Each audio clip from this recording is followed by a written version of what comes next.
चलो, वैसे तुम्हारे केमिस्ट्री वाले पार्ट में हम क्वेश्चन अभी देख रहे थे तो उसमें मीन फ्री पाथ का क्वेश्चन दे रखा था। मीन फ्री पाथ का क्वेश्चन होता नहीं है। एक बार प्रीवियस ईयर में जैसे शायद 2000 90 के दशक में पूछा है एक बार। 90 के दशक में पूछा ही है एक बार, वो भी थियोरेटिकल 4 ऑप्शन में डाल करके पूछ रखा है। और उसके अलावा 2090 नहीं, अभी शायद 2018 या 17 के पेपर में भी एक सवाल पूछा है इफ्यूजन के टर्म में। वो उस मीन फ्री पाथ से रिलेटेड है। तो उसमें जो एक्सप्रेशन होता है वही एक्सप्रेशन यूज करना होता है, तो फिजिक्स के थ्रू ही बन पाएगा, वो केमिस्ट्री के थ्रू हम लोग डिस्कशन नहीं कर सकते हैं। कर सकते हैं बेसिकली, बट ठीक है, हम करते नहीं है, हम अवॉइड करते हैं उस चीज़ को। क्योंकि केमिस्ट्री में और उस तरह का कोई सवाल ही नहीं है, तो एक बार बस बताने के लिए बताने का कोई सेंस नहीं बनता। जैसे सरफेस केमिस्ट्री वाले, सॉरी, सरफेस टेंशन और विस्कोसिटी है, तो फिजिक्स में जब डिटेल में पढ़ना है तो इधर उस चीज़ में डिस्कशन करने का ज़्यादा कोई पॉइंट नहीं रहता है। ठीक है। लास्ट क्लास में हम लोग कुछ कुछ रूल्स मेंशन कर दिए थे। अल्फाबेटिकल ऑर्डर कंसिडर करेंगे, रिपीटेशन में डाई ट्राई टेट्रा यूज किया करेंगे, और एक पॉइंट मेंशन कर दिया था, di tri tetra of simple substituents are not considered for alphabetical order. Simple substituent मतलब एक नॉर्मल टाइप का substituent. Apart from the main chain all the side chain associated will be considered as substituent. तो एक parent chain से attached अगर side chain रहा तो उस चीज को हम लोग आराम से एक सब्स्टिट्यूएंट के जैसा कंसिडर कर सकते हैं। अगर अल्केन वाला पार्ट एज अ सब्स्टिट्यूएंट है, जैसे यहाँ पे अल्केन वाला यूनिट है, अगर ये सब्स्टिट्यूएंट है तो इस चीज में हम लोग टर्म अल्काइल यूज किया करेंगे। जैसे अगर CH3 होता तो मिथाइल, C2H5 होगा तो इथाइल, C3H7 होगा तो प्रोपाइल। अगर अल्कीन होता है तो अल्केनाइल वर्ड यूज कर सकते हैं, अगर अल्काइन होता है तो अल्काइनाइल वर्ड यूज कर सकते हैं। इस चीज को आगे मेंशन करेंगे, इस चीज का जरूरत हम लोग को अगले मतलब अनसैचुरेशन वाले पार्ट में पड़ेगा, यहाँ नहीं पढ़ने वाला है। सिलेक्शन ऑफ पेरेंट चेन में बताया था तुम लोगों को, पहले मैक्सिमम नंबर ऑफ कार्बन देखो। अगर 2 चेन में मैक्सिमम नंबर ऑफ कार्बन है तो मैक्सिमम नंबर ऑफ सब्स्टिट्यूएंट देखो। अगर 2 में मैक्सिमम नंबर ऑफ सब्स्टिट्यूएंट है तो पोजीशन ऑफ सब्स्टिट्यूएंट देखो। अगर 2 में सेम पोजीशन पे सब्स्टिट्यूएंट आ रहा नंबरिंग के हिसाब से तो अल्फाबेटिकल ऑर्डर पे आराम से जा सकते हैं, जिसमें तुम लोगों को एक एग्जांपल कराया था अभी के लिए। तो चलो एक और एग्जांपल करके देख लेते हैं। मान लो अगर ये कार्बन चेन वाला पार्ट दे रखा,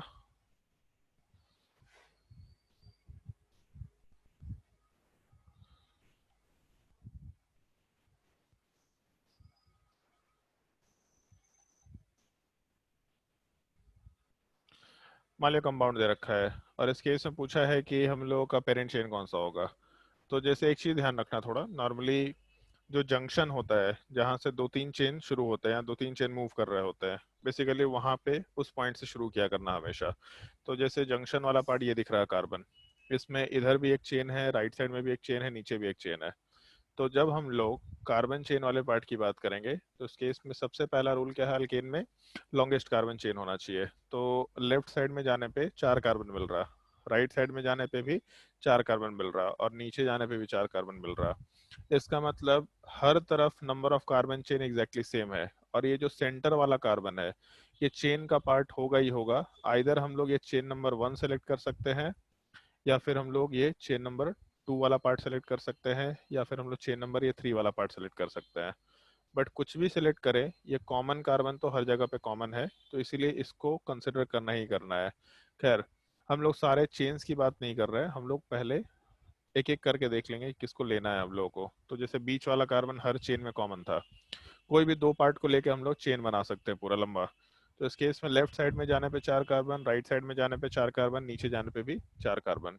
तो इस केस में अगर सब तरफ से 4-4 कार्बन आ रहा तो हम लोग लॉन्गेस्ट कार्बन चेन से डिसाइड नहीं कर सकते। तो हम लोग का जो दूसरा रूल था मेंशन किया था, मैक्सिमम नंबर ऑफ सब्स्टिट्यूएंट।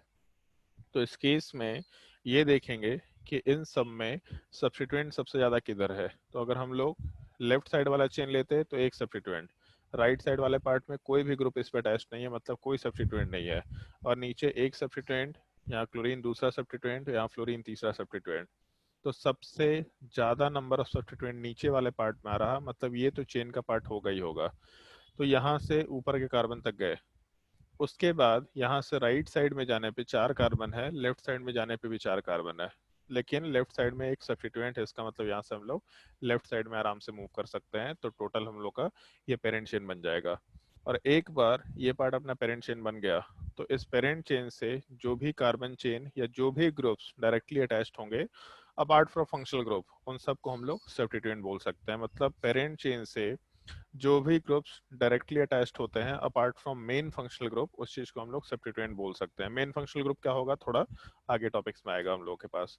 तो इसका मतलब इस पेरेंट चेन से ब्रोमीन एक सब्स्टिट्यूएंट अटैच्ड है, ये कार्बन चेन 4 का मतलब ब्यूटेन होगा, तो इस चीज को हम लोग ब्यूटाइल बोल सकते हैं, ये एक सब्स्टिट्यूएंट अटैच्ड है। एक फ्लोरीन, दो फ्लोरीन, अगर दो फ्लोरीन है तो हम लोग 2 बार फ्लोरो यूज करेंगे, इसलिए हम लोग डाई फ्लोरो वर्ड यूज कर सकते हैं। और उसके बाद नीचे क्लोरीन वाला पार्ट है, तो यहाँ वाले पार्ट में नोमेनक्लेचर क्लोरो वर्ड यूज करके आराम से लिख सकते हैं। तो टोटल मिला करके 1 2 3 4 5 सब्स्टिट्यूएंट है, ऐसा बोला जा सकता है।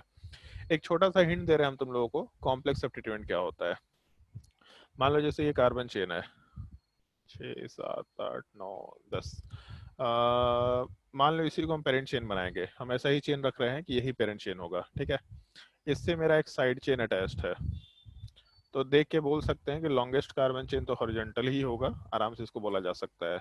इसका मतलब ये जो साइड चेन या जो ब्रांच है, इस पार्ट को हम लोग आराम से एक सब्स्टिट्यूएंट बोल सकते हैं, इसमें कोई दिक्कत नहीं है। और सब्स्टिट्यूएंट कितने कार्बन का है, 3 कार्बन का, अगर 3 कार्बन का है इसका मतलब प्रोपाइल बोल सकते हैं। अगर मान लो ऐसा दिया कि यहाँ वाले पार्ट में एक फ्लोरीन ग्रुप अटैच्ड है, या फिर मान लो एक क्लोरीन ग्रुप अटैच्ड है, तो एक सब्स्टिट्यूएंट तो था ही पेरेंट चेन से directly attached carbon chain, but उस कार्बन चेन पे वापस से एक और सब्स्टिट्यूएंट है। तो जब पेरेंट चेन से कोई carbon chain as a substituent attached होता है और उस कार्बन चेन के ऊपर कार्बन चेन हो या कोई दूसरा सब्स्टिट्यूएंट हो, मतलब बेसिकली सब्स्टिट्यूएंट के बाद वापस एक और सब्स्टिट्यूएंट हो, तो इस पूरे यूनिट को हम लोग कंबाइंड फॉर्म में कॉम्प्लेक्स सब्स्टिट्यूएंट बोला करते हैं। मतलब अगर सब्स्टिट्यूएंट के ऊपर सब्स्टिट्यूएंट हो, मतलब बेसिकली ऐसा ही हो पाएगा कि पेरेंट चेन से कार्बन चेन सब्स्टिट्यूएंट हो और उसके ऊपर कोई दूसरा कार्बन चेन या कोई दूसरा group as a substituent exist कर रहा हो, तब उस केस में हम लोग आराम से वहां पे उसको कॉम्प्लेक्स सब्स्टिट्यूएंट बोल सकते हैं। इनफैक्ट ऐसा जरूरी नहीं है कि कार्बन चेन के ऊपर कोई और कार्बन चेन ही हो। जैसे मान लो एक ये छोटा सा कंसिडरेशन लेके चलते हैं कि हम लोगों का यहाँ पे कार्बोक्सिलिक एसिड है, तो कार्बोक्सिलिक एसिड वाला पार्ट एक फंक्शनल ग्रुप होता है, पेरेंट चेन वाला एक काम करते हैं यही ले लेते हैं। इस केस में हम लोग का जैसे पेरेंट चेन वाला जो पार्ट है, वो पेरेंट चेन वाला पार्ट हम लोग नॉर्मली आराम से COH वाले पार्ट से लेते हुए कंसिडर कर सकते हैं। मतलब जो हम लोग पेरेंट चेन लिखेंगे, उस पेरेंट चेन वाले पार्ट में COH वाला पार्ट रहेगा ही रहेगा, और यहाँ से लेकर के हम लोग मान लो यहाँ हॉरिजॉन्टल तक पेरेंट चेन मान लेते हैं, ठीक है। ऐसा अजम्पशन लेके चल लेते हैं कि यहाँ पे भी हम लोग का एक और COH वाला ग्रुप था। एजम्पशन ले लेते हैं कि ये पेरेंट चेन है। अगर मान लो यहाँ पे एक अल्कीन होता, तो अल्कीन वाला पार्ट जैसे प्रोपीन होना चाहिए था, 3 कार्बन है तो 3 कार्बन के लिए प्रोप वर्ड यूज करेंगे, और अगर अल्कीन है तो प्रोपीन बोल सकते हैं, तो प्रोपीन होना चाहिए था। तो इस केस में पेरेंट चेन से जो ग्रुप डायरेक्टली अटैच्ड है वो सब्स्टिट्यूएंट है, तो कोई दिक्कत नहीं है। बट एक चीज सोच के देखो, अगर ये ट्रिपल बॉन्ड वाला पार्ट, मतलब ये डबल बॉन्ड वाला पार्ट है, और इसके जगह पे हम लोग ये डबल बॉन्ड ले लें, तो दोनों के दोनों स्ट्रक्चर्स में डिफरेंस आ जाएगा। पेरेंट चेन से जो कार्बन अटैच्ड है नीचे वाले पार्ट में उसी के साथ डबल बॉन्ड है, बट ऊपर वाले पार्ट में पेरेंट चेन से जो कार्बन अटैच्ड है ऊपर वाले में उसके साथ डबल बॉन्ड नहीं है, उसके साथ अटैच्ड कार्बन के ऊपर डबल बॉन्ड है। इसका मतलब नीचे वाले पार्ट में डबल बॉन्ड का पोजीशन अलग है, ऊपर वाले पार्ट में डबल बॉन्ड का पोजीशन अलग है। मतलब एक सब्स्टिट्यूएंट वाले कार्बन चेन के अंदर हम लोग का पोजीशन थोड़े वेरिएशन में चला गया है। तो इस तरह के केस में भी हम लोग इसको एज अ कॉम्प्लेक्स सब्स्टिट्यूएंट ही बोला करते हैं। मतलब एक सब्स्टिट्यूएंट्स के अंदर भी हम लोग कुछ ग्रुप्स के पोजीशंस का वेरिएशन कर सकते हैं, या वो कुछ पार्टिकुलर स्ट्रक्चर के पार्ट का वेरिएशन कर सकते हैं, तो कॉम्प्लेक्स सब्स्टिट्यूएंट वर्ड यूज करना शुरू करते हैं। बट कॉम्प्लेक्स सब्स्टिट्यूएंट के नोमेनक्लेचर के लिए हम लोग को अल्कीन अल्काइन तक के नोमेनक्लेचर तक वेट करना पड़ेगा, बट कॉम्प्लेक्स सब्स्टिट्यूएंट का मेरे हिसाब से आइडिया यहाँ पे लग गया होगा तुम लोगों को। तो इस पूरे पार्ट में सबसे पहला काम पेरेंट चेन डिसाइड करो, ये 4 रूल्स है अपने पास, इसके हिसाब से काम करना होता है।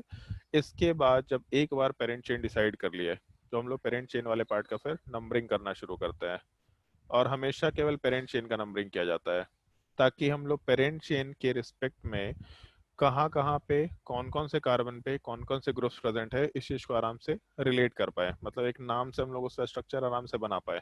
इसलिए हम लोग नंबरिंग ऑफ पेरेंट चेन आराम से कंसिडर करते हैं। और इस केस में नंबरिंग वाले पार्ट में सबसे पहला जो रूल है वो हम लोग ऐसा मेंशन करते हैं, सब्स्टिट्यूएंट्स आर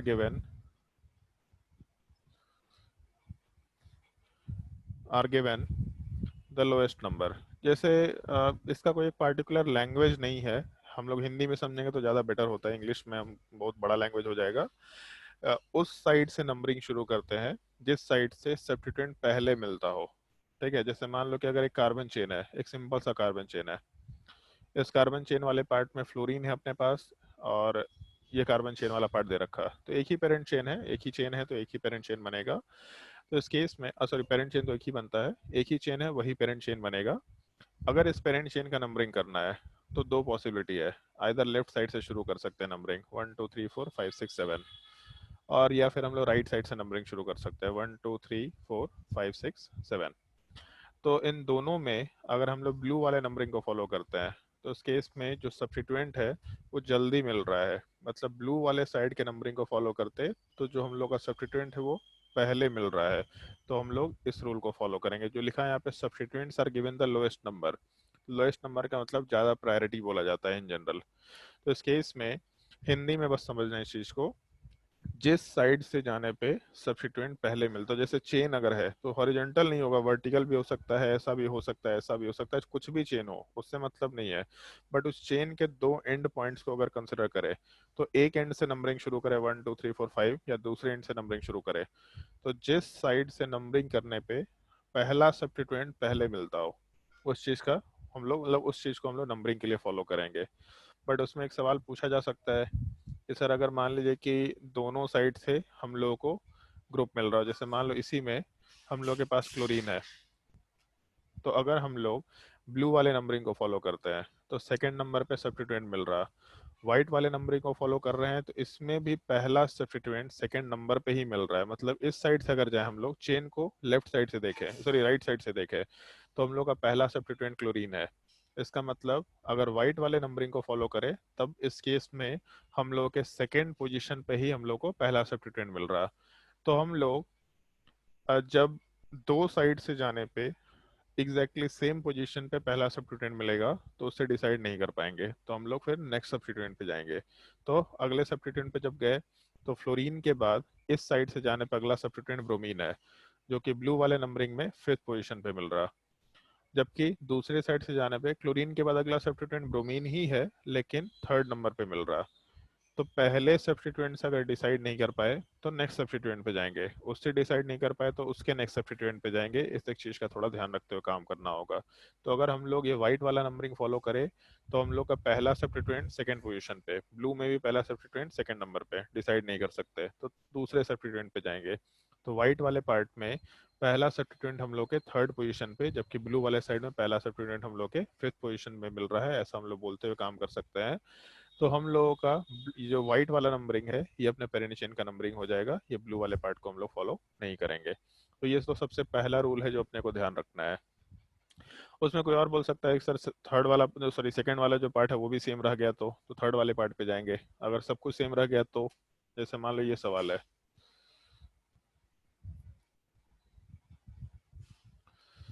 मान लो ये सवाल दे रखा, तो एक ही पेरेंट चेन है, कोई तकलीफ नहीं है इसमें। नंबरिंग जब करना शुरू करेंगे तो दो पॉसिबिलिटी है, आइदर लेफ्ट से राइट नंबरिंग शुरू कर दिया या फिर राइट से लेफ्ट नंबरिंग शुरू कर दिया। टोटल ये दो पॉसिबिलिटीज है। अगर हम लोग व्हाइट वाले नंबरिंग को फॉलो करते हैं तो पहला सब्स्टिट्यूएंट सेकंड पोजीशन पे, उसके बाद ब्लू को फॉलो करते हैं तो भी पहला सब्स्टिट्यूएंट सेकंड पोजीशन पे, अगले हम लोग सब्स्टिट्यूएंट पे जाएंगे सेकंड वाले पार्ट पे, तो इस केस में हम लोग का फोर्थ पोजीशन पे सेकंड सब्स्टिट्यूएंट है, ब्लू वाले में भी फोर्थ पोजीशन पे सेकंड सब्स्टिट्यूएंट है। तब अब क्या करें हम लोग, इस केस में कैसे डिसाइड करें, क्योंकि इसके अलावा कोई सब्स्टिट्यूएंट नहीं है। तब उस केस में फिर हम लोग अल्फाबेटिकल ऑर्डर पे मूव करना शुरू करते हैं। तो यहाँ पे सेकेंड पार्ट जो है इसमें हम लोग टर्म मेंशन करते हैं अल्फाबेटिकल ऑर्डर। और जैसे एक चीज ध्यान रखना कि जब हम लोग अल्कीन का नोमेनक्लेचर करेंगे तो ये दोनों रूल्स आएंगे, इन दोनों के ऊपर एक एक्स्ट्रा रूल आ जाएगा। नंबरिंग वाले मतलब पेरेंट चेन के सिलेक्शन में भी वो सब रूल्स होंगे, उसके ऊपर एक रूल आ जाएगा। फंक्शनल ग्रुप में जहां तक अल्कीन का रूल्स था, मतलब यहाँ दो रूल है, तो अल्कीन के नंबरिंग में तीन रूल था, तो उसके ऊपर एक और फंक्शनल ग्रुप में चौथा रूल आ जाएगा। मतलब रूल्स यही रहेंगे बट उसमें थोड़ा एक एक पार्ट एक्स्ट्रा एड अप होते चला जाएगा। मतलब फंक्शनल ग्रुप में दो एक्स्ट्रा पार्ट, अल्कीन के नोमेनक्लेचर में एक एक्स्ट्रा पार्ट, इस टाइप का हम लोग को रूल थोड़ा ध्यान रखते हुए काम करना होता है। मेनली यही तीन पार्ट होता है। साइक्लिक कंपाउंड सबका कॉम्बिनेशन है, साइक्लिक कंपाउंड अल्केन हो सकता है, अल्कीन अल्काइन हो सकता है, और फंक्शनल ग्रुप भी हो सकता है, उस सब का मिक्सचर है। उसमें हम लोग को तीनों पार्ट को डिस्कस करते हुए आराम से क्वेश्चन को सॉल्व करना होता है। हाँ नो बोलो। सर लेकिन इसमें अगर हम लोग उधर से करेंगे इधर से करेंगे तो नोमेनक्लेचर में अंतर होगा, लेकिन अगर नोमेनक्लेचर देख के हम लोग स्ट्रक्चर बनाएंगे तो दोनों सेम ही रहेगा ना। तो फिर नोमेनक्लेचर क्यों? देख के स्ट्रक्चर बनाएंगे तब तो सेम रहेगा, लेकिन अगर मान लो जैसे यहाँ पे हम लोग का केवल क्लोरीन फ्लोरीन है, तब तो कोई दिक्कत नहीं हो रहा। बट अगर मान लो दो से ज्यादा सब्स्टिट्यूएंट है, तब ये बताओ। जैसे मान लो कि थोड़ा बड़ा कार्बन चेन ले लेते हैं हम, ठीक है।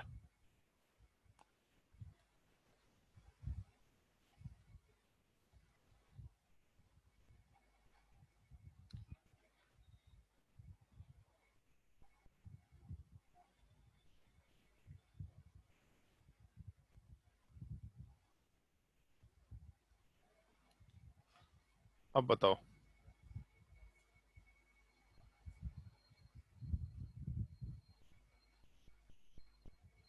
तो प्रॉब्लम होगा ना थोड़ा बहुत। हाँ सर। इसीलिए, और दूसरा मान लो कि जैसे ये भी कोई दिक्कत नहीं है।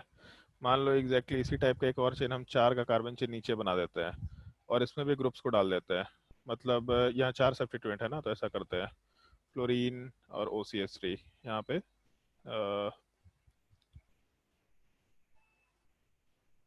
चलो मान लो यहाँ CH3 और यहाँ वाले पार्ट में कुछ डाल दिया, यहाँ पे ब्रोमीन डाल दिया। अब पेरेंट चेन कौन सा सेलेक्ट करे, तो उसके लिए नंबरिंग करने वाला पार्ट देखना पड़ेगा। तो इसीलिए उन सब रूल्स का थोड़ा ध्यान रखना होता है। मतलब उससे कोई दिक्कत नहीं है, वो छोटे से स्केल भी दिख रहा है कि तो इधर से भी जाएंगे तो भी ठीक है, उधर से जाएंगे तो भी ठीक है। वैसे तो हम लोग का जैसे पीरियोडिक टेबल है, तो पीरियोडिक टेबल वाले पार्ट में जो हम लोग सबसे बेसिक क्लासिफिकेशन था मेटल्स नॉन मेटल्स, वो भी ठीक ही है, उसमें भी कोई दिक्कत नहीं है, उससे भी अपना काम चल रहा था। अभी भी हम लोग क्या कर रहे हैं कि P ब्लॉक में सारा नॉन मेटल्स है, S ब्लॉक में सारा मेटल्स है, और बीच में सब मिक्सचर है अभी भी कंफ्यूजन वाला पार्ट। तो हम पहले भी उस चीज़ को कर रखे थे, लेकिन उतने छोटे से क्लासिफिकेशन में सारे टाइप की चीज़ें डील नहीं हो सकती। तो जैसे इसमें बोलने में दिक्कत नहीं है, अगर इतने छोटे से एग्जाम्पल को लेके चले तो अपना काम हो जा रहा है। लेकिन जब एग्जाम्पल कॉम्प्लेक्स होगा, क्योंकि सबसे पहला सवाल यही तो होता है कि millions and millions of compound exist करता है, सबसे पहला सवाल यही है। मतलब बहुत बड़े बड़े स्ट्रक्चर्स एग्जिस्ट करते हैं, तो जब बड़े स्ट्रक्चर्स का नोमेनक्लेचर होना शुरू होगा तब क्या करेंगे हम लोग। तो उस केस में कंफ्यूजन क्रिएट ना हो, इसलिए सब रूल्स बनाए गए हैं। तो इसलिए थोड़ा ध्यान रखना इस चीज का। नोमेनक्लेचर में जैसे नॉर्मली हम पहले बोल दिया करते हैं हमेशा, जैसे हाइब्रिडाइजेशन में ना कि हाइपोथेटिकल कंसेप्ट है, ये होगा कि ऐसा होगा, उसमें फिर भी लॉजिक है। नोमेनक्लेचर में कोई लॉजिक नहीं। नोमेनक्लेचर में जो रूल्स है वो रूल्स है। इनफैक्ट हो सकता है जैसे हमको जहाँ तक अभी तक मालूम है कि हम जो रूल्स बताए हैं, मेरे दिमाग में जितने रूल्स हैं, तो उस रूल से अभी तक कहीं कोई क्वेश्चन गलत नहीं हुआ है। हो सकता है कि एक रूल गलत हो जो हमको नहीं पता हो सकता है, क्योंकि एक्चुअल में जब हम IUPAC का रूल बुक पढ़ रहे थे तो हमको कुछ समझ ही नहीं आ रहा था कि इसमें लिखा क्या है। बड़ा अजीब टाइप का कॉम्प्लिकेटेड लैंग्वेज लिख रखा है। मतलब उसका रूल बुक में जो जो एक्चुअल में IUPAC का स्टैंडर्ड रूल बुक है, एक तो बहुत ज्यादा कुछ है उसमें। तो हम उसको पढ़ने की कोशिश किए, उसमें बहुत सारी चीज में ऐसा कंफ्यूजन हुआ कि छोड़ो यार, कौन इतना दिमाग लगाएगा।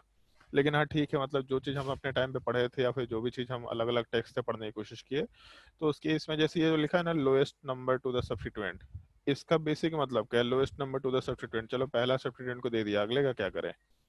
और इसके आगे जाने पे एक और नया रूल आता है। तो खैर जो भी रूल्स हम बताएंगे उन रूल्स को फॉलो करना है। इसमें ये करेंगे तभी तो कोई दिक्कत नहीं है, उसका कोई रीजन नहीं होगा। जैसे तेरा नाम अनूप क्यों है, सनूप क्यों नहीं है, बताओ, इसका कोई रीजन है आपका क्या? एकदम स्टैंडर्ड सवाल। हाँ सर वो बिल्कुल स्टैंडर्ड सवाल है। पेरेंट्स का प्रेफरेंस।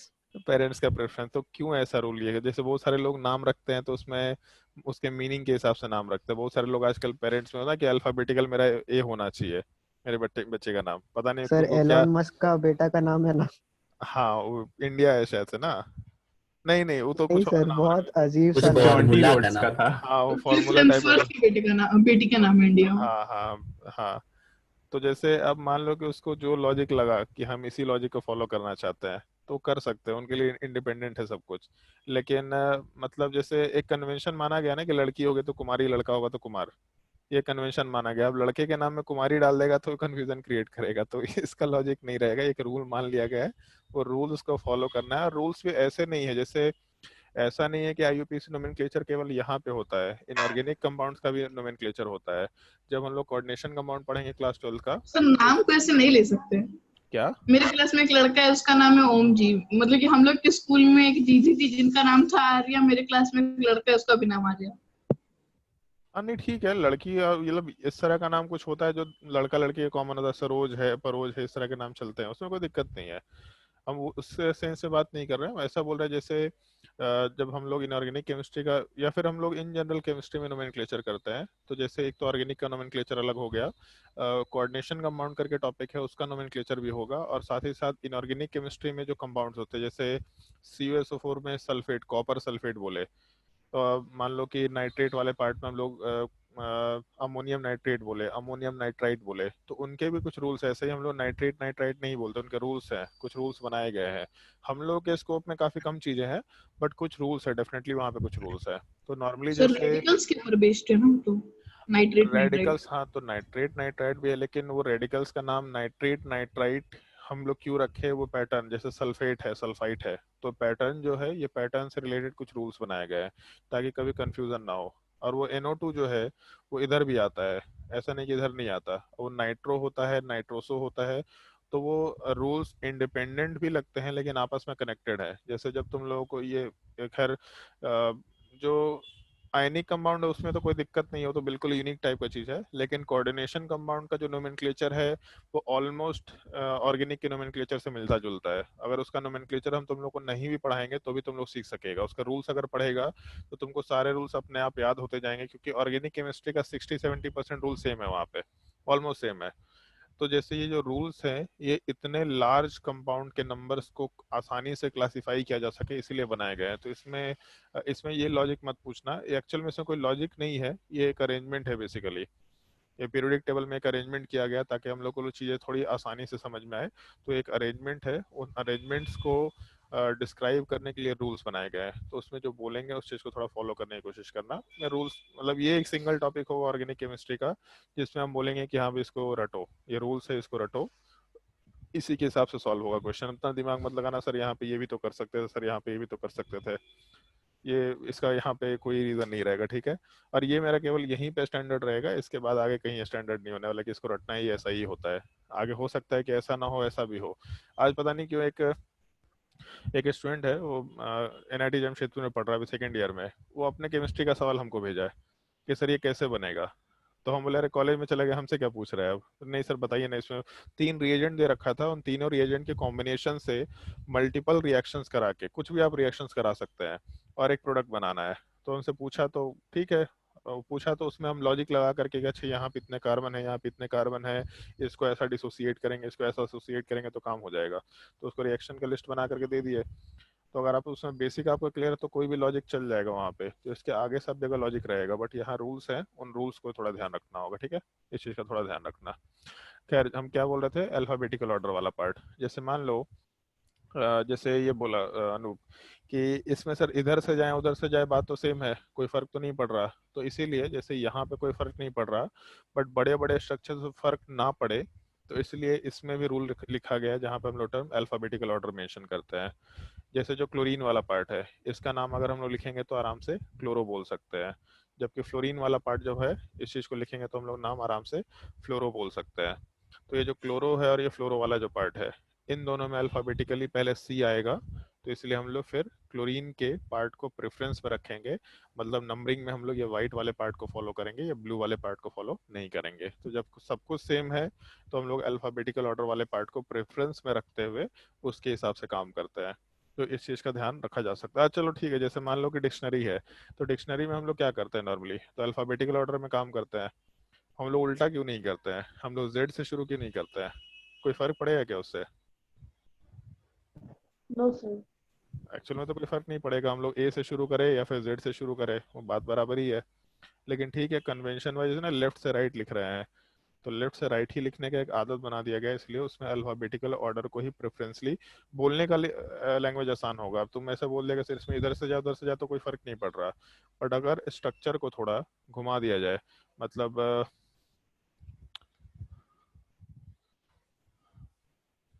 इस टाइप का स्ट्रक्चर कुछ कर दिया जाए और लोगों को नहीं समझ में आ रहा है कि एक्चुअल में इसमें कोई फर्क नहीं पड़ रहा, ये सब देखने में सेम ही टाइप का है, तो कंफ्यूजन क्रिएट करेगा। इसलिए वर्ड अल्फाबेटिकल ऑर्डर, ताकि कोई कंफ्यूजन ना हो, स्पेशली जब स्ट्रक्चर को रैंडम टाइप से अरेंज कर दिया जाए तो उसमें कोई कंफ्यूजन ना हो, इसकी वजह से अल्फाबेटिकल ऑर्डर वाला पार्ट मेंशन कर दिया गया है। मतलब लॉजिक है, रूल्स बनाने का लॉजिक है, लेकिन हम लोग को लॉजिक का बहुत ज़्यादा यूज़ नहीं करना है, इस एक चीज़ का ध्यान रखना। तो पहला पार्ट, सब्स्टिट्यूएंट जिधर से पहले आएगा उसको हम लोग कंसिडर करेंगे। अगर पहला सब्स्टिट्यूएंट सेम पोजीशन पे आ रहा दो तरफ से तो नेक्स्ट पे जाएंगे, वो भी सेम आ रहा तो भी नेक्स्ट पे जाएंगे, इस तरह से आराम से काम कर सकते हैं। और जब हम लोग नोमेनक्लेचर लिखेंगे तो नोमेनक्लेचर वाले पार्ट को लिखते वक्त हम लोग हमेशा सब्स्टिट्यूएंट्स के पोजीशन को मेंशन करते हुए काम करते हैं। तो नीचे बस ये छोटा सा पार्ट मेंशन करना होता है हम लोग को, नेम ऑफ द सब्स्टिट्यूएंट। और ये तो हम लोग लास्ट क्लास में मेंशन कर चुके थे कि हम लोग सब्स्टिट्यूएंट्स के नेम को बिल्कुल स्टार्टिंग में रखते हैं, प्रीफिक्स के जैसा रखते हैं। तो name of the substituent is always written along with their position, along with their position। मतलब जो सब्स्टिट्यूएंट है उनके पोजीशन के साथ हम लोग हमेशा उनके नाम को लिखा करते हैं। कैसे लिखते हैं, एक दो एग्जांपल्स हम लोग सॉल्व करते चले जाएंगे। जैसे मान लो सबसे पहला एग्जांपल, चलो बड़ा घटिया सा एग्जांपल ले लेते हैं जो हम लोग लास्ट क्लास में डिस्कस भी किए थे। मान लो ये कंपाउंड है, तो सबसे पहला पार्ट, इसमें पेरेंट चेन कौन सा होगा, तो एक ही पेरेंट चेन है। अगर एक ही पेरेंट चेन है तो उसको अंडरलाइन कर लिया। और कुछ रूल्स हैं, मतलब कुछ रूल्स नहीं है बेसिकली, कुछ स्टेप्स हैं जिनको क्वेश्चन सॉल्व करते वक्त अपने हैबिट में डालना, हम सजेशन देंगे ऐसा। सबसे पहला काम, क्वेश्चन देखते ही उसको अंडरलाइन कर लो पेरेंट चेन को, उसके बाद सब्स्टिट्यूएंट को मार्क कर लो। अगर एक सब्स्टिट्यूएंट है तो ठीक है, छोड़ सकते हैं, पेरेंट चेन भी एक है तो भी छोड़ सकते हैं। लेकिन अगर ज़्यादा सब्स्टिट्यूएंट हुआ तो हमेशा ये हैबिट डालना, पेरेंट चेन को अंडरलाइन किया, सारे सब्स्टिट्यूएंट को बॉक्स में क्लोज कर लिया। उसके बाद जब नंबरिंग करना शुरू किया तो लेफ्ट साइड से जाने पे सेकंड पोजीशन पे ब्रोमीन आ रहा, जबकि राइट साइड से जाने पे फोर्थ पोजीशन पे ब्रोमीन आ रहा। तो जिस साइड से जाने पे सब्स्टिट्यूएंट पहले आता उस साइड के नंबरिंग को फॉलो करेंगे, मतलब ये ऊपर वाले पार्ट को फॉलो नहीं कर सकते। तो सेकंड पोजीशन पे ब्रोमीन आ रहा है, इसका मतलब सेकंड पोजीशन पे ब्रोमीन लिख सकते हैं हम लोग, तो 2 पे ब्रोमीन का नाम ब्रोमो हो जाएगा। और 5 का कार्बन चेन है तो पेंट 5 के कार्बन के लिए, और क्योंकि अल्केन है तो हम लोग आराम से अल्केन वाले पार्ट के लिए एन वर्ड यूज कर सकते हैं। तो नोमेनक्लेचर में 2 ब्रोमो पेंटेन कंप्लीट नाम मेंशन किया जा सकता है। लेकिन तुम लोगों को हम ये सजेशन नहीं देंगे कि नोमेनक्लेचर इस तरीके से लिखा करना। तुम लोग को जब भी नोमेनक्लेचर लिखना हो तो हमेशा सबसे पहले एक काम करना, पेरेंट चेन का नाम लिखा करना हमेशा सबसे पहले। जैसे हम काफी बड़ा सा नोमेनक्लेचर डिस्कस कर रहे हैं,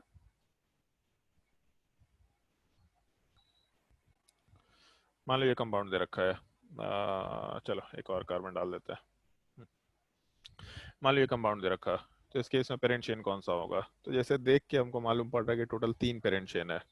एक यहाँ पेरेंट चेन है, दूसरा एक यहाँ से शुरू हुआ दूसरा पेरेंट चेन, और एक हॉरिजॉन्टल वाला पार्ट। तो पेरेंट चेन कौन सा होगा, जो कार्बन चेन सबसे लॉन्गेस्ट होगा उसको पेरेंट चेन बोल सकते हैं। तो टोटल 4 का कार्बन चेन यहाँ पे बहुत छोटा दिख रहा है। और ये जो पार्ट है ये दोनों के लिए कॉमन है, ऊपर वाले पार्ट के लिए और नीचे वाले पार्ट के लिए भी। लेकिन यहाँ से ऊपर जाने पे 2 कार्बन आ रहा है, जबकि नीचे जाने पे एक ही कार्बन आ रहा। तो ऑब्वियस सी बात है, ऊपर ज्यादा कार्बन मिल रहा तो हम लोग नीचे वाले चेन को छोड़ सकते हैं। इसका मतलब ये अपना पेरेंट चेन बन जाएगा। एक बार पेरेंट चेन मालूम पड़ गया तो उससे अटैच जितने भी ग्रुप्स हैं वो सारे के सारे पार्ट सब्स्टिट्यूएंट्स होंगे। तो इन जनरल जब फंक्शनल ग्रुप में जाएंगे तो फंक्शनल ग्रुप को भी बॉक्स में क्लोज कर लेना, या फिर मार्क कर लेना, या फिर सब्स्टिट्यूएंट को भी मार्क कर लेना, ये जरूरी होगा स्टेप।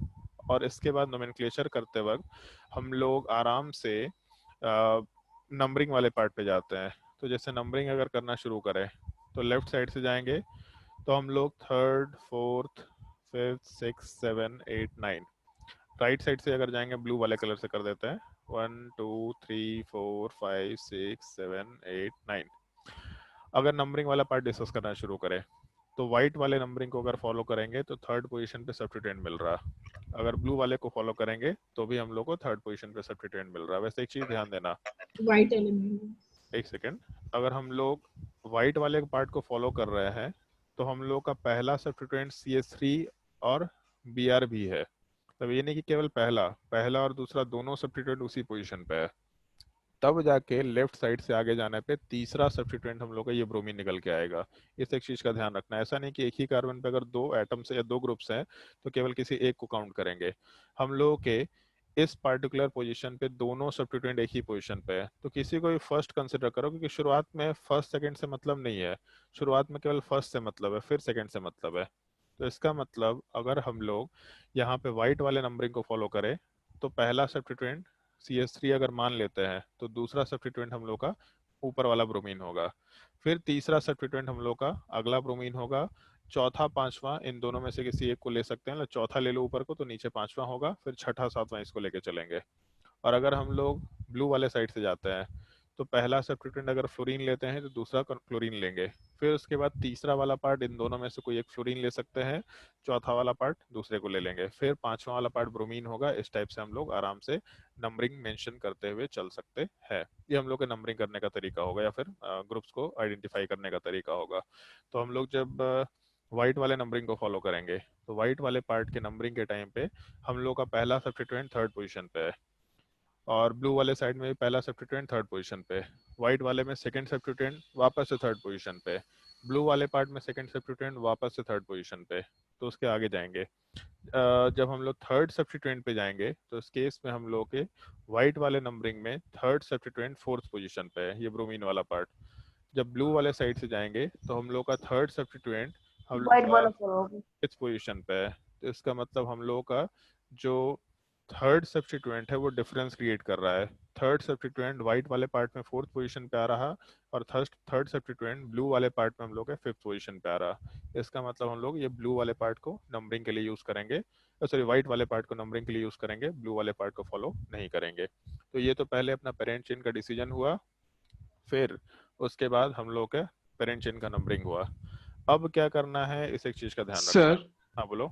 सर अगर पहला वाला ब्रोमीन नहीं होता तो हम लोग ब्लू वाला को कंसिडर करते अगर हैं। पहला वाला ब्रोमीन नहीं होता तो ब्लू वाले पार्ट को कंसिडर करते हैं, क्योंकि यहाँ ब्रोमीन अगर नहीं होता तो इस साइड से पहला सब्स्टिट्यूएंट हम लोग को CH3 मिलता, बट दूसरा सब्स्टिट्यूएंट ये ब्रोमीन वाला पार्ट मिलता, जिसको हम रेड कलर से मार्क कर देते हैं, दूसरा ये सब्स्टिट्यूएंट होता। जबकि ब्लू वाले साइड से पहला सब्स्टिट्यूएंट थर्ड पोजीशन पे और दूसरा भी थर्ड ही पोजीशन पे मिलता। ठीक है। Yes sir. तो जैसे मान लो उसमें हम लोग नोमेनक्लेचर अब करें तो नोमेनक्लेचर में एक चीज का थोड़ा ध्यान रखना, उसमें हम लोग पहला काम ये करेंगे, इस चीज को एज अ रूल फॉलो करना है, क्योंकि अगर सवाल पूछेगा, एक तो नोमेनक्लेचर का सवाल नॉर्मली नहीं पूछा जाता है, बट अगर पूछेगा तो इतना आसान नहीं पूछेगा, एटलीस्ट उसमें 2 से 3 सब्स्टिट्यूएंट या 4 सब्स्टिट्यूएंट होंगे। सिंपली पेरेंट चेन का नाम लिखा करना। तो 9 का कार्बन चेन है, अगर 9 का कार्बन चेन है इसका मतलब पेरेंट चेन के लिए वर्ड रूट नॉन हो जाएगा, और क्योंकि अल्केन है तो नॉन के आगे हम लोग अल्केन के लिए एन लगा सकते हैं। तो सबसे पहले तो पेरेंट चेन का नाम लिख लिया, उसके बाद जितने सब्स्टिट्यूएंट्स हैं उन सारे सब्स्टिट्यूएंट्स का नाम एक लाइन से लिखना शुरू करना, ऊपर से नीचे। ठीक है, ये तुम्हारे स्कूल का एग्जाम नहीं है। तो स्कूल के एग्जाम में जैसे मान लो कि 3 सब्स्टिट्यूएंट है तो पहले अल्फाबेटिकल कौन आएगा, इतना दिमाग नहीं लगाना है, सिंपली सारे सब्स्टिट्यूएंट का नाम ऊपर से नीचे लिखना शुरू करो। जैसे अगर हम ये क्वेश्चन सॉल्व करें तो इस केस में थर्ड पोजीशन पे एक CH3 मिल रहा, इसका मतलब थर्ड पोजीशन पे CH3 के हिसाब से मिथाइल ग्रुप मिल रहा। उसके अलावा थर्ड पोजीशन पे ब्रोमीन भी है हम लोग के पास, लेकिन ब्रोमीन एक आगे भी दिख रहा है फोर्थ पोजीशन पे। इसका मतलब थर्ड पोजीशन पे और फोर्थ पोजीशन अगर दोनों पे ब्रोमीन है तो दोनों ब्रोमीन को अलग अलग नहीं लिखेंगे, मतलब 3 ब्रोमो 4 ब्रोमो ऐसा नहीं लिखेंगे, क्योंकि नाम बड़ा हो जाएगा। तो इसलिए उसमें 3,4 लिखा करेंगे, जब भी एक सब्स्टिट्यूएंट रिपीट होगा तो सारे पोजीशन को कॉमा से सेपरेट कर देंगे। 3,4 और 2 ब्रोमीन है तो इसलिए हम लोग आराम से डाई ब्रोमो लिख सकते हैं। फिर उसके बाद हम लोग का फ्लोरीन वाला पार्ट 3 जगह पे दिख रहा, फिफ्थ पोजीशन पे 2 बार, और उसके अलावा थर्ड पोजीशन वाले पार्ट पे, सॉरी सेवंथ पोजीशन वाले पार्ट पे 1 बार।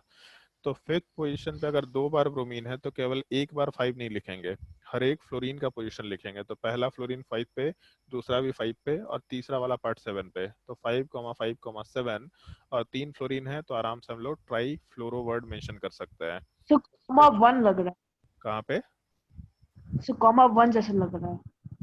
नहीं 1 तो नहीं यार, 7, चलो लो ऐसा, ठीक है। नहीं सर कॉमा। अच्छा कॉमा 1 जैसा लग रहा है, अब इसका क्या करें हम? चलो ठीक है, अब 9 जैसा लग रहा है। जैसा लग रहा है। क्या लग रहा है? 9 9 जैसा। अब हम मारेंगे, इतना मारना तुम लोगों को। चलो उसके बाद 7th वाले पार्ट की बात करते हैं। क्लोरीन वाला पार्ट 7 नंबर पे है, तो यहाँ पे 7 वाले पोजीशन पे क्लोरो लिख सकते हैं। तो हमेशा ये काम करना है, अभी नहीं, ये आगे फंक्शनल ग्रुप में भी काम आएगा। जब भी कभी नोमेनक्लेचर लिखना होगा तो पेरेंट चेन का नोमेनक्लेचर अलग से लिख लो और सारे सब्स्टिट्यूएंट का नाम ऊपर से नीचे विद देयर पोजीशन लिख दो। उसमें कुछ भी रखो, कोई दिक्कत नहीं है, बट लिख दो विद देयर पोजीशन। और अल्फाबेटिकल ऑर्डर में लास्ट क्लास में बताया था कि डाई ट्राई टेट्रा को यूज नहीं करते हैं हम लोग अल्फाबेटिकल ऑर्डर में। तो मिथाइल का तो एम हो जाएगा, डाई ब्रोमो का डाई ट्राई टेट्रा ये पार्ट यूज नहीं होगा, मतलब बचा अपने पास ब्रोमो का बी। उसके बाद ट्राई फ्लोरो का ट्राई यूज नहीं होगा, तो फ्लोरो वाले पार्ट का हम लोग एफ वाला पार्ट यूज कर सकते हैं और क्लोरो वाले पार्ट का सी यूज कर सकते हैं। तो इन चारों पार्ट को हम लोग अल्फाबेटिकली अरेंज करना है। तो अब अपना काम एरो से आसानी से हो सकता है, एम बी एफ और सी। इसमें ब्रोमीन वाले पार्ट का बी अल्फाबेटिकली पहले आएगा, तो एरो से इसको सबसे पहले प्लेस कर दो। उसके बाद क्लोरो वाले पार्ट का सी आएगा, इसको एरो से बाद में प्लेस कर दो। फिर उसके बाद फ्लोरो का एफ आएगा, इसको एरो से उसके बाद प्लेस कर दो। और मिथाइल वाला पार्ट सबसे लास्ट में आएगा, तो इसको उसके बाद प्लेस कर दो। तो हमारा जो कंप्लीट नोमेनक्लेचर है उसको हम लोग ऐसा लिख सकते हैं 3,4। और लिखने की भी जरूरत नहीं है क्योंकि तुम्हारे पास ऑप्शन होता है डाई ब्रोमो। उसके बाद हम लोग के पास अगला नंबर है 7 पोजीशन पे क्लोरो का, 7 क्लोरो। उसके बाद अगला नंबर है 5,5,7 ट्राई फ्लोरो। उसके बाद अगला नंबर है 3rd पोजीशन पे मिथाइल का, 1 मिनट, 3 मिथाइल। और उसके बाद नोनेन। एक चीज का ध्यान रखना, जैसे स्कूल के एग्जाम में जब लिखते हैं इस चीज को, तो स्कूल के एग्जाम के टाइम पे जैसे सबसे शुरुआत में तो हम लोग डैश नहीं डालेंगे, लेकिन जब भी कभी एक नंबर के आगे पीछे कुछ लिखा है तो वहाँ डैश से उसको सेपरेट करेंगे। तो 3,4 डैश डाइब्रोमो, फिर dash 7 dash chloro, dash 5,5,7 trifluoro, ऐसा लिखा। और इसके नोमेनक्लेचर में जो सबसे लास्ट नाम आया उसके बाद जो पेरेंट चेन का नाम है उसमें कोई गैप नहीं होगा, यहाँ पे कोई गैप नहीं, एक लाइन से लिखना है मिथाइल नोनेन, बिना गैप के एक लाइन से हम लोग को लिखते चले जाना है। इस एक चीज का थोड़ा ध्यान रखना। तो जब स्कूल का नोमेनक्लेचर होगा तो इतना बड़ा नोमेनक्लेचर नहीं पूछेगा, मोस्टली उसमें 2 सब्स्टिट्यूएंट पूछेंगे, तो आसानी से आंसर दे सकते हैं। लेकिन जब ऑब्जेक्टिव क्वेश्चन होगा तो 3 सब्स्टिट्यूएंट या 4 सब्स्टिट्यूएंट नॉर्मल हो सकते हैं, बहुत नॉर्मल हो सकते हैं। तो इस तरह के केसेस के लिए मतलब पहले मत सोचना कि अच्छा पहले ब्रोमीन को लेंगे फिर उसका इसको लेंगे उसको लेंगे, मत सोचना, कुछ मत सोचना, सीधा नाम लिखना शुरू कर देना उनके पोजीशन के हिसाब से, और एरो से फटाफट प्लेस करके 4 ऑप्शन में से देखना कि कौन से ऑप्शन से मैच करा रहा है। इनफैक्ट जब क्वेश्चन सॉल्व करना है, स्पेशली ऑर्गेनिक केमिस्ट्री वाले पोर्शन में, तो ऑब्जेक्टिव अप्रोच अप्लाई करने की कोशिश करना, क्योंकि 50% ऑप्शन वैसे ही रिजेक्ट हो जाता है। तुम जब पेरेंट चेन डिसाइड कर लेगा ना एक बार, तो मालूम पड़ेगा कि पेरेंट चेन के हिसाब से 2 आंसर वैसे ही गलत है, 2 ही आंसर सही होगा। और जब तुम पोजीशन या नंबरिंग डिसाइड कर लेगा तो उसमें देख के मालूम पड़ जाएगा कि नंबरिंग के हिसाब से एक ही ऑप्शन सही है, तो बाकी देखने की जरूरत ही नहीं पड़ेगी। तुमको नोमेनक्लेचर भी नहीं करना है, नोमेनक्लेचर में केवल एक गिवन पोजीशन को और पेरेंट चेन को बस मैच कराते रहो। क्वेश्चन पढ़ा, उसके हिसाब से ऑप्शन देखते चले गए, पहले अपना काम किया, पेरेंट चेन अंडरलाइन किया, फंक्शन ये सब्स्टिट्यूएंट को मार्क किया, नंबरिंग किया। अब उसके बाद बिना नोमेनक्लेचर किए हुए ऑप्शंस पे नजर रखे तो उससे अपने आप आंसर निकल के आ जाएगा। लेकिन फिर भी अगर लिखना पड़े पूरा आंसर तो पेरेंट चेन लिखो, साइड में सारे सब्स्टिट्यूएंट्स का नाम लिखो एक लाइन करके, और उसके बाद एरो से उसको अल्फाबेटिकली प्लेस कर दो, आराम से नोमेनक्लेचर हो जाया करेगा। अगर इस क्वेश्चन में किसी को कोई डाउट है तो पूछ सकता है, और अगर डाउट नहीं है तो फिर कुछ छोटे छोटे क्वेश्चन तुम लोग को अभी देंगे, और उसके बाद फिर अल्कीन वाले पार्ट में मूव करेंगे हम लोग। बताओ कोई सर डाउट है क्वेश्चन नंबर 2 में? सर बोलो। 4th पोजीशन वाला ब्रोमीन अगर नहीं होता तो राइट से लेते हैं हम लोग। 4th पोजीशन वाला अगर ब्रोमीन नहीं होता तो राइट से लेते? नहीं, तभी भी शायद लेफ्ट से ही लेते। हाँ, लेफ्ट से ही लेते। तो एक छोटा सा सवाल पूछ रहा है यहाँ पे, 4th पोजीशन वाला अगर ब्रोमीन नहीं होता तो क्या होता? तो जैसे अगर 4th पोजीशन वाला ब्रोमीन नहीं होता तो लेफ्ट साइड से जाने पे मिथाइल और ब्रोमीन है, ठीक है, 3rd पोजीशन पे। राइट साइड से जाने पे पहला दूसरा सब्स्टिट्यूएंट 3rd पोजीशन पे। उसके आगे जाने पे तीसरा सब्स्टिट्यूएंट 5th पे, चौथा भी 5th पे, इधर से भी चौथा तीसरा 5th पे ही है। मतलब पोजीशन ऑफ सब्स्टिट्यूएंट से फर्क नहीं पड़ रहा। तो क्या करेंगे, तो हम लोग अल्फाबेटिकल ऑर्डर पे जाएंगे। कैसे अल्फाबेटिकल ऑर्डर कंसिडर करें? तो इस साइड से जाने पे ब्रोमीन वाले पार्ट का बी आएगा, जबकि इस साइड से अल्फाबेटिकली पहले क्लोरीन आएगा। तो जैसे ऑल्दो 2 सब्स्टिट्यूएंट है, बट उन दोनों में ब्रोमीन और क्लोरीन वाले पार्ट में पहले, सॉरी, ब्रोमीन और मिथाइल में पहले ब्रोमो आएगा, इधर फ्लोरीन और क्लोरीन वाले पार्ट में पहले क्लोरो आएगा। तो क्लोरो का कंपैरिजन हम लोग इस ब्रोमो वाले पार्ट से करेंगे। तो अल्फाबेटिकली पहले ब्रोमो आएगा, तो भी अपना व्हाइट वाला ही नंबरिंग फॉलो होगा। अगर यहाँ ब्रोमीन नहीं होता तो भी कोई दिक्कत नहीं है, ठीक है। और कोई डाउट किसी को?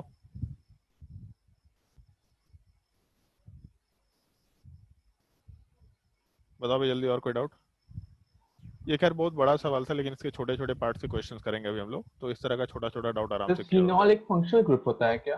क्या क्या? फिनॉल एक फंक्शनल ग्रुप ही हाँ, होता है? फिनॉल एक फंक्शनल ग्रुप है। जब बेंजीन के ऊपर OH ग्रुप डालते हैं तो इसको फिनॉल बोलते हैं, और इसका प्रॉपर्टी अल्कोहल के जैसा नहीं होता। अल्कोहल वाला पार्ट बेसिक नेचर का होता है, जबकि फिनॉल वाला पार्ट थोड़ा एसिडिक नेचर का होता है। पीएच बहुत कम होता है, 6.12 के अराउंड होता है, 6.7 के अराउंड होता है, बट काफ़ी डिफरेंट यहाँ पे प्रॉपर्टी आता है। जैसे कुछ कुछ रिएक्शंस ऐसे हैं जो फिनॉल ही दे सकता है, अल्कोहल नहीं दे सकता। कुछ कुछ रिएक्शंस ऐसे हैं जो फिनॉल नहीं देता है, अल्कोहल आराम से देते रहता है। तो ये फंक्शनल ग्रुप है। Alcohol and phenol are functional group, मतलब different functional group. Sir phenolphthalein क्या होता है? क्या? Phenolphthalein? अरे फिनॉल पैथिलीन या फिनोप्थिलीन होता है वो। हे भगवान, क्या अंग्रेजी स्कूल से पढ़ा है भाई। कुछ सुना हुआ लग रहा था, क्या होता है सर? फिनोप्थिलीन एक इंडिकेटर है। जब हम लोग एसिड वाले पार्ट को उसमें डालते हैं तो वहाँ क्या, याद आ गया सर। मतलब फिनोप्थिलीन का क्या कलर होता है? एसिड में कौन सा कलर होता है फिनोप्थिलीन में? एसिड में कलरलेस और एसिड में बेसिक में पिंक, इंडिकेटर, हाँ याद आ गया। बेसिस वाले पार्ट में pink colour, sorry pink. Pink. Neutral में भी पिंक। हाँ, न्यूट्रल में भी लाइट पिंक रहता है, बट पिंक से काम चल जाएगा। नहीं, न्यूट्रल में कलरलेस, सॉरी सर। न्यूट्रल में कलरलेस? हाँ यस यस सर। सर। हाँ, न्यूट्रल में कलरलेस। केवल बेसिक स्ट्रक्चर है पिंक, केवल बेसिक स्ट्रक्चर में। वैसे इसको याद रखने का एक तरीका है। क्या तरीका है वो हम अभी डिस्कस नहीं करेंगे, चलो आयनिक में डिस्कस करेंगे। लंबा से चार्ट है सर। वीडियो बना के भेज दीजिए सर। नहीं नहीं नहीं, बड़ा सिंपल सा तरीका है। मतलब कलर, मतलब पिंक कलर किस में आएगा और कलरलेस किस में, कलर ध्यान रखना पड़ेगा। जैसे मिथाइल ऑरेंज है तो उसमें मिथाइल ऑरेंज वाले पार्ट में येलो और ऑरेंज Red कलर होता है। ये मतलब रेड भी लिखते हैं, कहीं कहीं पे ऑरेंज भी लिखते हैं, ठीक है। तो अगर येलो और ऑरेंज है तो येलो कलर किस केस में आएगा, एसिड या बेस में, या ऑरेंज कलर किस केस में आएगा, ये आराम से याद रखने का एक तरीका बता सकते हैं। कलर याद रखना पड़ेगा, येलो या फिर ऑरेंज, या मिथाइल रेड में येलो एंड रेड। लेकिन कौन से पार्ट में रेड होगा उसको याद रखने का हम तरीका बताएंगे जब आयनिक इक्विलिब्रियम इंडिकेटर वाले पार्ट को पढ़ाएंगे। सर आप एरिनियस ब्रॉन्स्टेड वाला वीडियो बनाए थे क्या? एरिनियस ब्रॉन्स्टेड वाला वीडियो बनाए होंगे, हाँ एकदम बनाए होंगे। तो तुमको तो अलग से बता रखे ना शायद से। अच्छा नहीं, तुम लोग के लिए नहीं बनाए थे, सॉरी ये तो नहीं बनाए थे। चीटिंग करती है आप। अरे चलो ठीक है, उसमें बता देंगे। अभी 10th वालों को पढ़ाए हैं, उन लोगों को वही लेक्चर भेज देंगे तुम लोग को, ठीक है। मेरा हमको डिस्ट्रैक्ट मत करो क्वेश्चन से। हम क्वेश्चन सोच रहे होते तुम कुछ और पूछ देता है। इनॉल कौन सा फंक्शनल ग्रुप है? अबे इनॉल वाला पार्ट, जैसे इस चीज को इनॉल बोलते हैं। अल्कीन के ऊपर अगर OH ग्रुप है तो इस चीज को इनॉल बोला जाता है।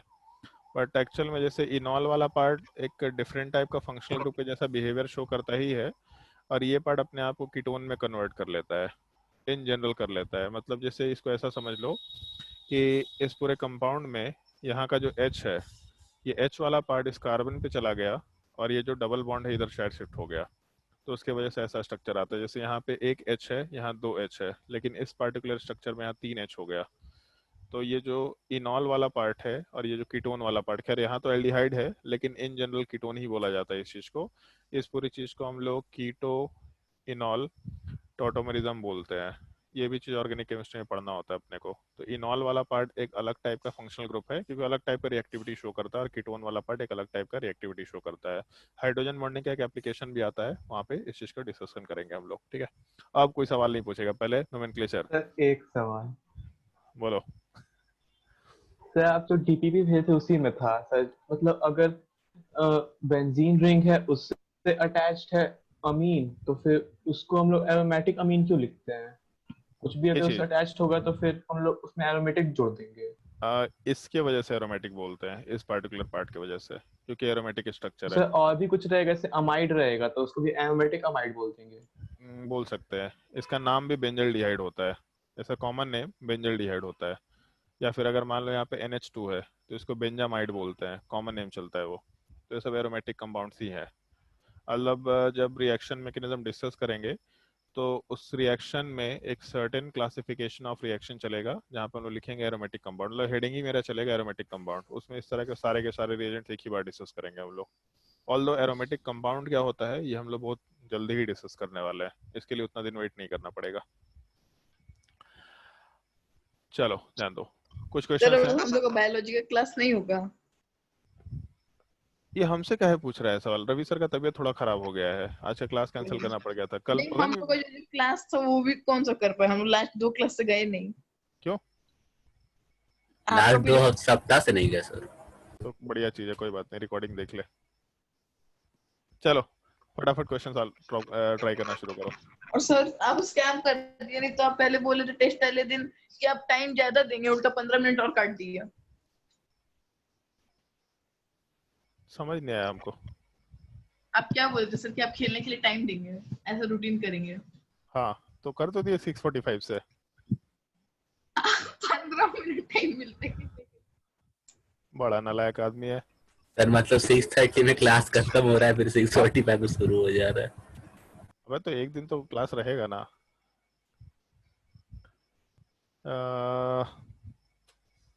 ट्राई करो, अभी सवाल ट्राई करो।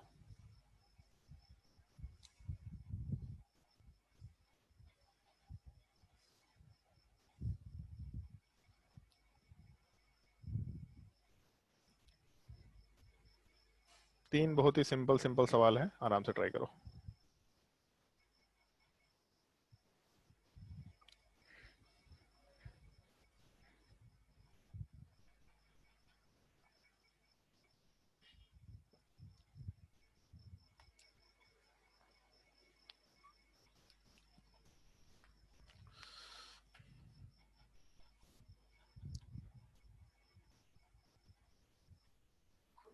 तो एल्कीन का नोमेनक्लेचर आज तक सवाल पूछा है?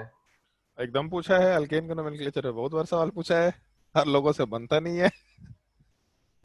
उसमें कार्बन चेन एल्केन का जब भी नोमेनक्लेचर पूछा है तो हमेशा ऐसा बॉन्ड लाइन टाइप का स्ट्रक्चर दे दिया है जो लोगों को कंफ्यूजन क्रिएट कर देता है कि ये कार्बन चेन ले कि ये कार्बन चेन ले। बहुत कंफ्यूजन नहीं है, लेकिन लोग हड़बड़ी में काम करते हैं, तो सवाल पूछा है, हमेशा पूछा है। सवाल हमेशा 3-4 साल में एक बार पूछा जाता है, और उसमें हम तो हमेशा ये देखे हैं कि फंक्शनल ग्रुप रेयरली पूछा गया है। तो फंक्शनल ग्रुप सुनने में कॉम्प्लिकेटेड लगता है लेकिन बड़ा आसान चीज है, और बोर्ड में एक सवाल फंक्शनल ग्रुप के नोमेनक्लेचर से होता है, जिसके शायद उस चीज को अवॉइड किया जाता है। अल्केन अल्कीन का नोमेनक्लेचर हमेशा पूछा जाता है, और बेंजीन का नोमेनक्लेचर में कॉमन नेम के अलावा तो बाकी नोमेनक्लेचर आता भी नहीं है। बहुत सारे लोगों को कॉमन नेम के अलावा छोड़ देते हैं, सबके अरे कॉमन नेम ही तो याद रखना है, छोड़ दो। हम भी अपने टाइम पे नहीं किए थे, कॉमन नेम के अलावा बहुत ज्यादा कुछ रिगरस डिस्कशन नहीं होता था हम लोग का, कुछ स्पेसिफिक नेम को लेकर के कभी नहीं होता था।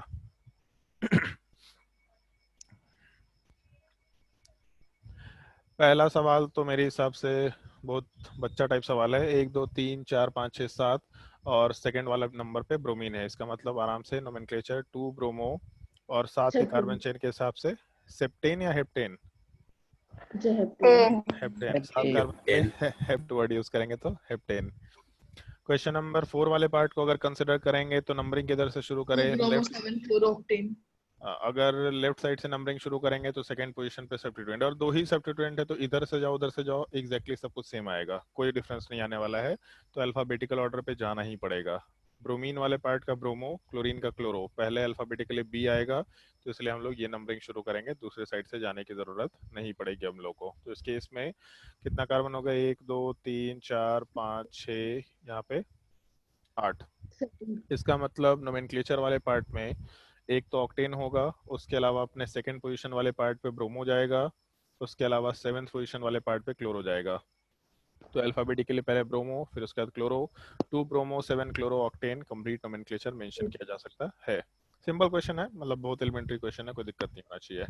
क्वेश्चन नंबर 5 वाले पार्ट में नोमेनक्लेचर में 2 क्लोरो 2 फ्लोरो 4 ब्रोमो पेंटेन। एक सेकंड फिर से बोल। 2 बोल। क्लोरो 2 फ्लोरो 4 ब्रोमो पेंटेन। 2 क्लोरो 2 फ्लोरो या 2 ब्रोमो? 2 फ्लोरो। 2 फ्लोरो। पेरेंट चेन तो एक ही है। अब पेरेंट चेन वाले पार्ट में अगर नंबरिंग करना शुरू करेंगे। सर हाँ बोलो। सर, जो पिछला वाला क्वेश्चन था उसमें क्लोरो के आखिर में भी ओ है और ऑक्टेन के शुरू में भी ओ है, तो दोनों को लिखेंगे। हाँ लिखते तो दोनों को है, क्योंकि उसमें ना क्लोरो ऑक्टेन नहीं चलता है, क्लोरो ऑक्टेन ऐसा चलता है, तो इसलिए दोनों को लिखेंगे, ठीक है। उसमें बस एक पार्ट आगे जाके चेंज होता है, जैसे अगर अल्केन अल्कीन अल्काइन का ई है और इसके बाद हम लोग का ओ आ गया या फिर आई आ गया, तो इन सब चीज़ों के पहले हम लोग यहाँ के ई को रिमूव कर देते हैं। बस एक छोटा सा पार्ट होता है, लेकिन यहाँ पे हम लोग पूरा नाम लिखते हैं, क्लोरो ऑक्टेन इस टाइप का नाम लिखते हैं। ठीक है, तो इस केस में जैसे अगर हम लोग लेफ्ट साइड से नंबरिंग शुरू करें तो सेकंड पोजीशन पे पहला सब्स्टिट्यूएंट है, राइट साइड से नंबरिंग करने पे सेकंड पोजीशन पे पहला सब्स्टिट्यूएंट है। तो जब लेफ्ट साइड से आगे जाएंगे तो अगला सब्स्टिट्यूएंट हम लोग को फोर्थ पोजीशन पे मिलेगा, लेकिन राइट साइड से जाने पे सेकंड सब्स्टिट्यूएंट हम लोग को सेकंड पोजीशन पे ही मिलेगा।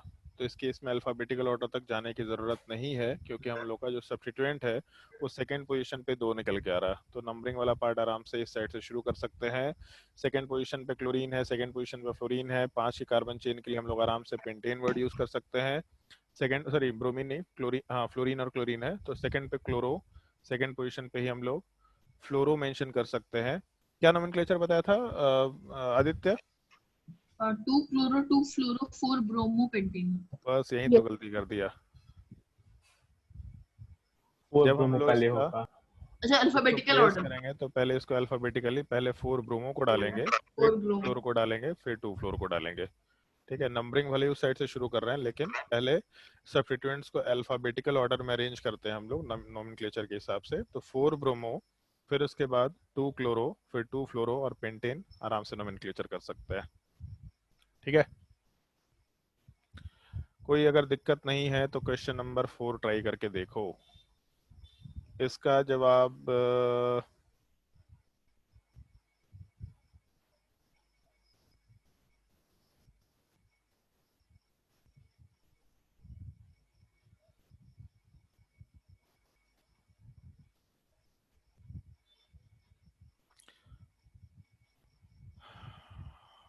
ज्योत्सना, क्वेश्चन नंबर 4 का जवाब देना। 6 ना। 6 हो गया, ओके। और कार्बन चेन अच्छे से ड्रॉ करना।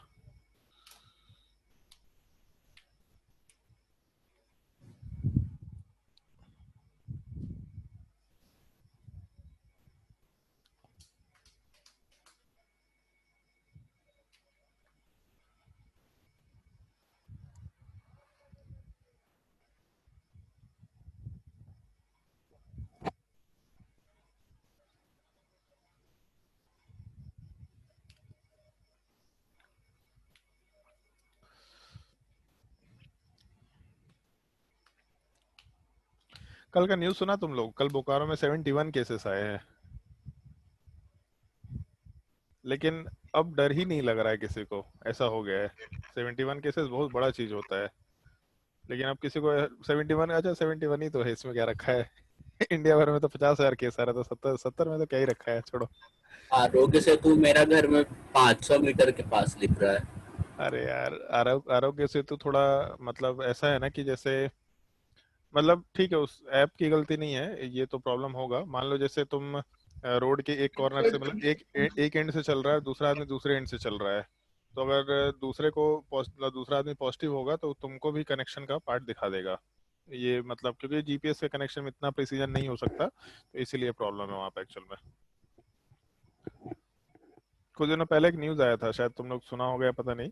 एक आदमी जैसे बोकारो में तो जरूरत नहीं पड़ता है, बट गूगल का बहुत अच्छा एक फीचर है, कि जिस एरिया में बहुत ज्यादा भीड़ भाड़ होता है ना, तो उस एरिया को रेड से, उस रोड को रेड से दिखाना शुरू कर देता है। गूगल मैप में दिखाता है। हाँ, मैप में। तो रेड एक, येलो। हाँ, एक आदमी क्या किया था कि बहुत सारा फोन अपने गाड़ी में रखा और उसको चला रहा था। तो जैसे बहुत सारे फोन अगर जीपीएस ऑन होकर के एक ही जगह पे रुके हुए हैं, तो दिख रहा है कि यहाँ पे बहुत सारे जीपीएस जो हैं वो बहुत धीरे धीरे बढ़ पा रहे हैं, बढ़ रहे हैं गाड़ी में ही, बट बहुत धीरे धीरे बढ़ पा रहे हैं। तो ऐसा लग रहा था कि इधर जाम चल रहा है बहुत ज्यादा, यहाँ पे रश बहुत ज्यादा है, तो पूरे रोड को ऐसे रेड करके दिखा रखा है, जबकि रोड एकदम बिल्कुल आराम से चल रहा है, रोड में कोई भीड़ भाड़ नहीं है। ये कुछ दिनों पहले न्यूज आया था। बताओ भाई, जो उसने क्या आंसर होगा इसमें? पेरेंट चेन कौन सा होगा, पहले ये बताओ। लेफ्ट से नीचे और ऊपर से जो राइट से ऊपर वाला जो है वो एंड ज्वाइन करेंगे तो। ये पार्ट। Yes sir. और नंबरिंग किधर से शुरू करें? जिधर से फ्लोरीन है। ओके, तो नोमेनक्लेचर बता दो इसका। 3,7 diethyl 2-fluorodecane. 3,7 डाई इथाइल और उसके बाद 2-फ्लोरोडेकेन। बढ़िया, हाँ ठीक है। कहीं कोई दिक्कत? इथाइल एफ ना, ठीक है। तो इस केस में जैसे पेरेंट चेन वाला पार्ट जैसे ही डिसाइड किए तो पेरेंट चेन से अटैच जो भी ग्रुप थे इस चीज को हम लोग आराम से सब्स्टिट्यूएंट बोल सकते थे, तो आराम से ये स्ट्रक्चर कंसिडर किया जा सकता है। तो मेरे हिसाब से ये पार्ट सबको समझ में आ गया होगा। नोमेनक्लेचर ऑफ अल्केन में ज़्यादा कुछ नहीं रहता है, लेकिन हाँ ये है कि ये बहुत बेसिक पार्ट है। इस रूल को अपने को जानना होता है क्योंकि जब हम लोग अल्कीन अल्काइन नोमेनक्लेचर में जाएंगे तो इसका कुछ पार्ट हम लोग को वहाँ पे यूज़ करना होता है। अगर इस क्वेश्चन में किसी को डाउट है तो पूछ सकता है, और अगर डाउट नहीं है तो फिर हम लोग नेक्स्ट टॉपिक में मूव कर रहे हैं। यहाँ अल्केन का नोमेनक्लेचर डिस्कस किया था ना हम। IUPAC nomenclature, 1 minute.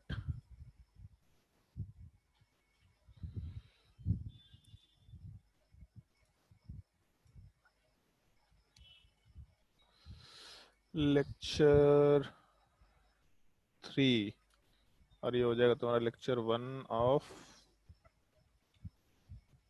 Nomenclature. Lecture 2 लिख दिया। ओह सॉरी, ठीक है। वैसे वो चीज़ अपने आप सही हो जाता है, कोई दिक्कत नहीं है। नोमेनक्लेचर ऑफ अपने आप कैसे हो जाता है? अपने आप इसलिए सही हो जाता है क्योंकि कुछ लोग जब वीडियो अपलोड करते हैं तो वहाँ पे करेक्शन कर देते हैं वीडियो अपलोड करते वक्त। ओके, नोमेनक्लेचर ऑफ अनसैचुरेशन वाले पार्ट में अल्कीन एंड अल्काइन। एक चीज बताओ, वैसे तुम लोग मतलब एक मेरे साथ सवाल पूछा था मेरा फ्रेंड कि उससे उसका इन्वेस्टर सवाल पूछा था, ये कहीं ऐसा तो नहीं है कि मतलब जैसे एक टर्म यूज किया जाता है कंज्यूमर बिहेवियर। सार्स जब आया था चाइना में तो उस टाइम पे ई कॉमर्स नहीं होता था, ई कॉमर्स एकदम से वहीं से बूम किया था, अलीबाबा एकदम से वहीं से बूम किए थे क्योंकि उस टाइम पे सब लोग होम डिलीवरी कराना शुरू कर दिया था, ऐप वगैरह बना और होम डिलीवरी वाला पार्ट शुरू हो गया था। तो ऐसा एजुकेशन इंडस्ट्री में ऐसा चल रहा है, स्पेशली जो एडुटेक स्टार्टअप्स हैं, कि अगर ये चीज़ लंबा रह गया, 1 साल 1.5 साल रह गया, तो पूरा का पूरा कंज्यूमर बिहेवियर चेंज हो जाएगा। मतलब लोग यूज टू हो जाएंगे कि ऑनलाइन पढ़ाई करना है। ऐसा होगा क्या? हम तो इसके स्ट्रांगली अगेंस्ट होते कि नहीं, ऐसा नहीं हो सकता। पढ़ाई ऑनलाइन मतलब हमको नहीं लगता कि बहुत अच्छा चीज़ हो पाएगा। बट ये हो सकता है क्या? तुमको क्या लगता है? अगर तुमको ऐसा बोला जाए कि ऐसा ऑनलाइन क्लास अगर चल रहा हो 2 महीने तो हम हाँ सर ठीक है ऐसे ही क्लास कर लेते हैं, ऐसा लगता है हो पाएगा क्या? चाहते नहीं है लेकिन ऐसा करना पड़ेगा। नहीं, मजबूरी अलग चीज है, मजबूरी नहीं बोल रहे। एक है कि हम फ्री स्टाइल में ऐसा कर रहे हैं और दूसरा कि नहीं सर ठीक एक है। अच्छा ऑल्टरनेटिव मिल जाएगा लेकिन सर नहीं लगता कि रिप्लेस कर पाएगा।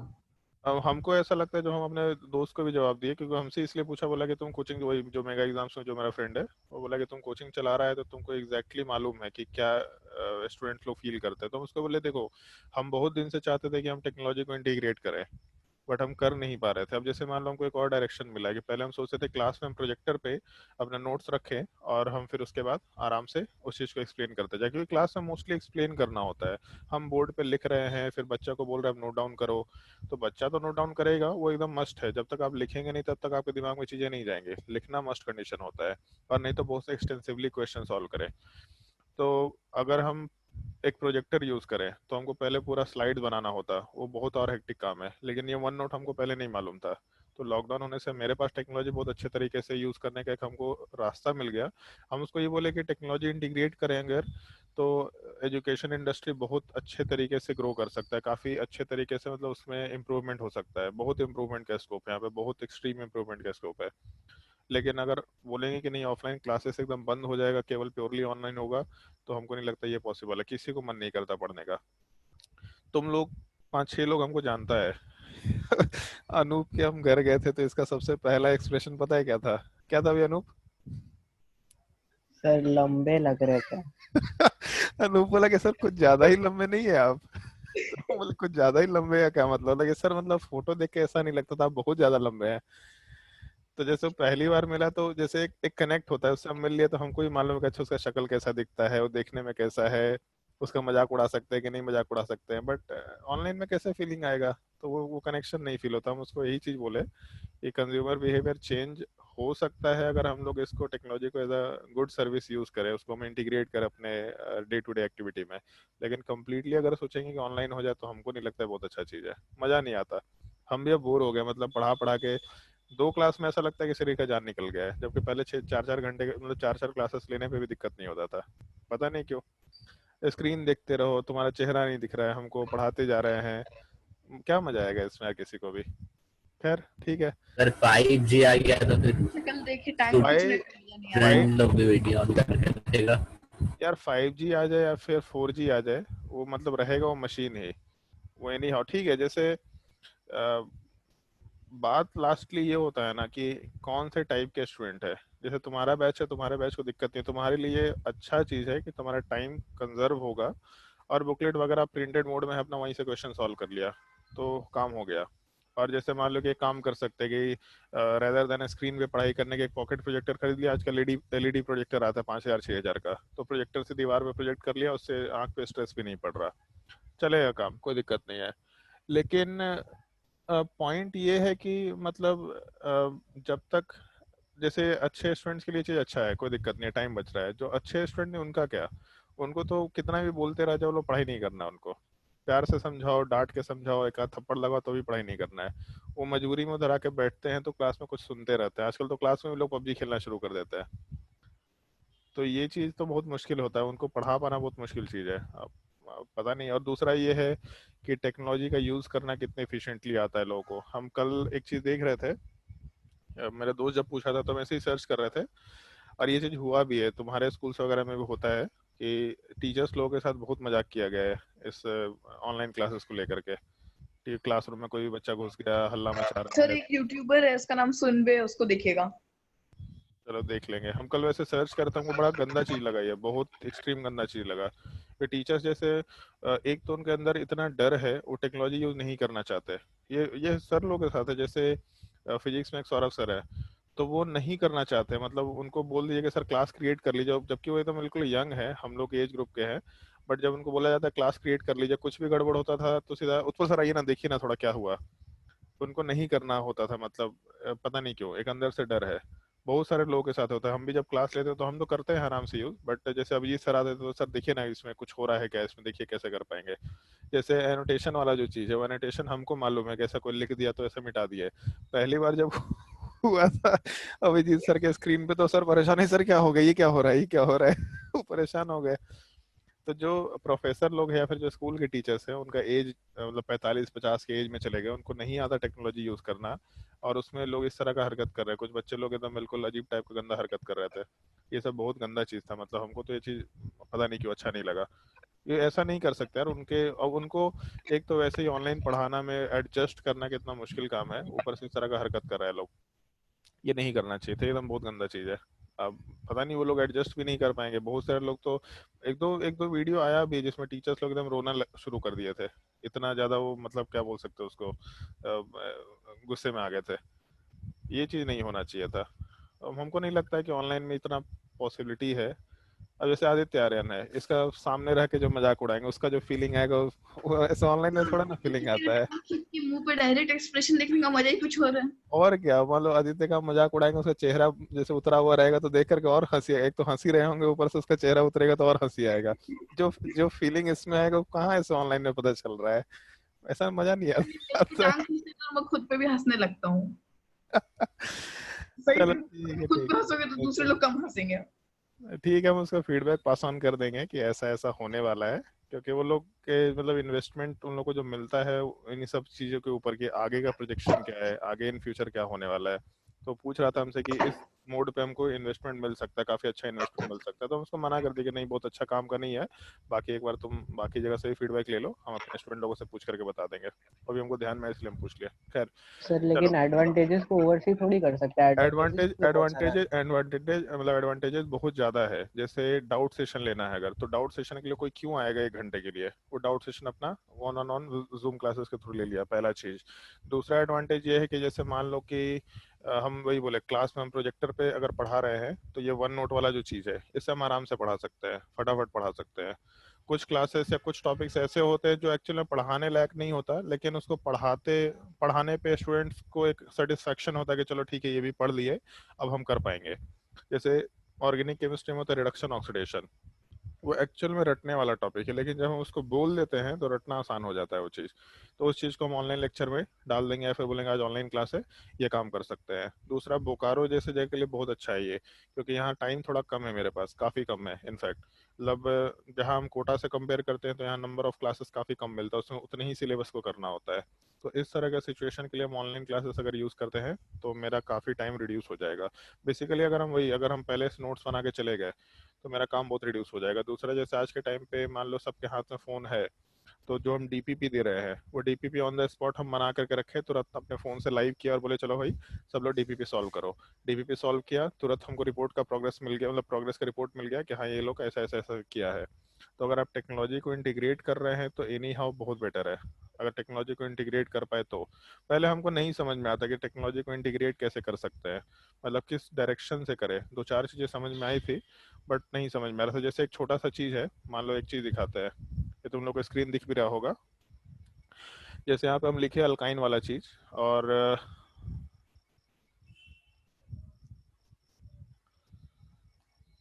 ये चीज़, तो इसके लिए हमको टाइपिंग करना पड़ता। टाइपिंग एनी टाइम ज़्यादा मेहनत वाला चीज़ है मेरे लिए, बट हम इसको लिखे और उसको हम तुरंत टेक्स्ट में कन्वर्ट कर दिए। हम कुछ बोल रहे हैं वो टेक्स्ट में कन्वर्ट हो गया, तो हम बहुत फास्टली बोले तो भी वो टेक्स्ट में कन्वर्ट हो गया। थोड़ा बहुत एरर आएगा, उसको आदमी सही कर सकता है। तो टेक्नोलॉजी डेफिनेटली इंटीग्रेट अगर करेंगे तब तो फिर बहुत मज़ा आने वाला है, और हम करने वाले भी हैं।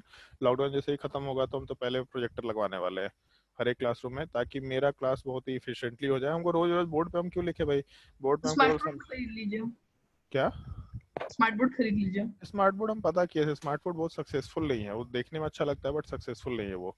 तो रेदर देन स्मार्ट बोर्ड के हम एक प्रोजेक्टर वाला पार्ट, जैसे आईआईटी वगैरह में ऐसे ही चलता है कि वाइट बोर्ड होता है और साइड में प्रोजेक्टर होता है। स्कूल में भी तो सर क्या बोलते हैं, तो उसमें यही है कि प्रोजेक्टर पे जैसे कुछ चीज़ें दे रखी हैं थ्योरी, जिसको नोट डाउन करना है नोट डाउन करेगा, एक्सप्लेन करने का सारा चीज़ हम बोर्ड पे कर रहे हैं। तो मेरा सारा टाइम बहुत ही, यानी कि बहुत कम टाइम में इफिशिएंटली जो चीज़ें बताना है केवल उसमें टाइम जाएगा, लिखने का टाइम नहीं जाएगा। तो 1 घंटे का भी क्लास होगा लेकिन बहुत एक्सटेंसिव क्लास होगा। बोकारो जैसे माहौल के लिए मेरे लिए तो बहुत अच्छा है। टेक्नोलॉजी एकदम इंटीग्रेट करना चाहिए, बहुत जरूरी है ये चीज़, बहुत ही जरूरी है। अब कोई भी नोट्स है उसको हम ऑनलाइन भी डाल दिए, तो किसी का क्लास छूट गया, किसी का लेक्चर छूट गया, तो अपना ऑनलाइन में जा करके देख लिया। ये सब चीज़ें जरूरी है। एक और चीज़ इम्प्लीमेंट करेंगे हम लोग कि जो तुम्हारे क्लासरूम का वीडियो होता है, देखा होगा तुम लोग, क्लासरूम में कैमरा होता है, तो पेरेंट्स का के पास भी एक्सेस होगा, वो देख सकते हैं लॉगिन करके कि उनका बच्चा क्या कर रहा है। नहीं सर, ये मत नहीं कीजिए। गलत बात है सर। हमको मालूम था कि तुम लोग ये चीज बोलेगा कि, लेकिन ये फॉर्म जो पूरे पेरेंट्स बच्चे करेगा। फॉर्म इसीलिए दिए थे। नहीं, ये फॉर्म इसलिए नहीं था। फॉर्म हम इसलिए दिए थे क्योंकि हम लोग बहुत सारे लोगों को मतलब जैसे कोई बोकारो के रहने वाले नहीं है, तो उन लोगों को कुरियर करके सारा का सारा पैकेज भेजने वाले हैं। तो सर मॉल में क्लास क्यों नहीं होता था? मॉल में क्लास क्यों नहीं होता था? क्योंकि तुम्हारा तो मन करता है लेकिन पेरेंट्स का मन नहीं करता है।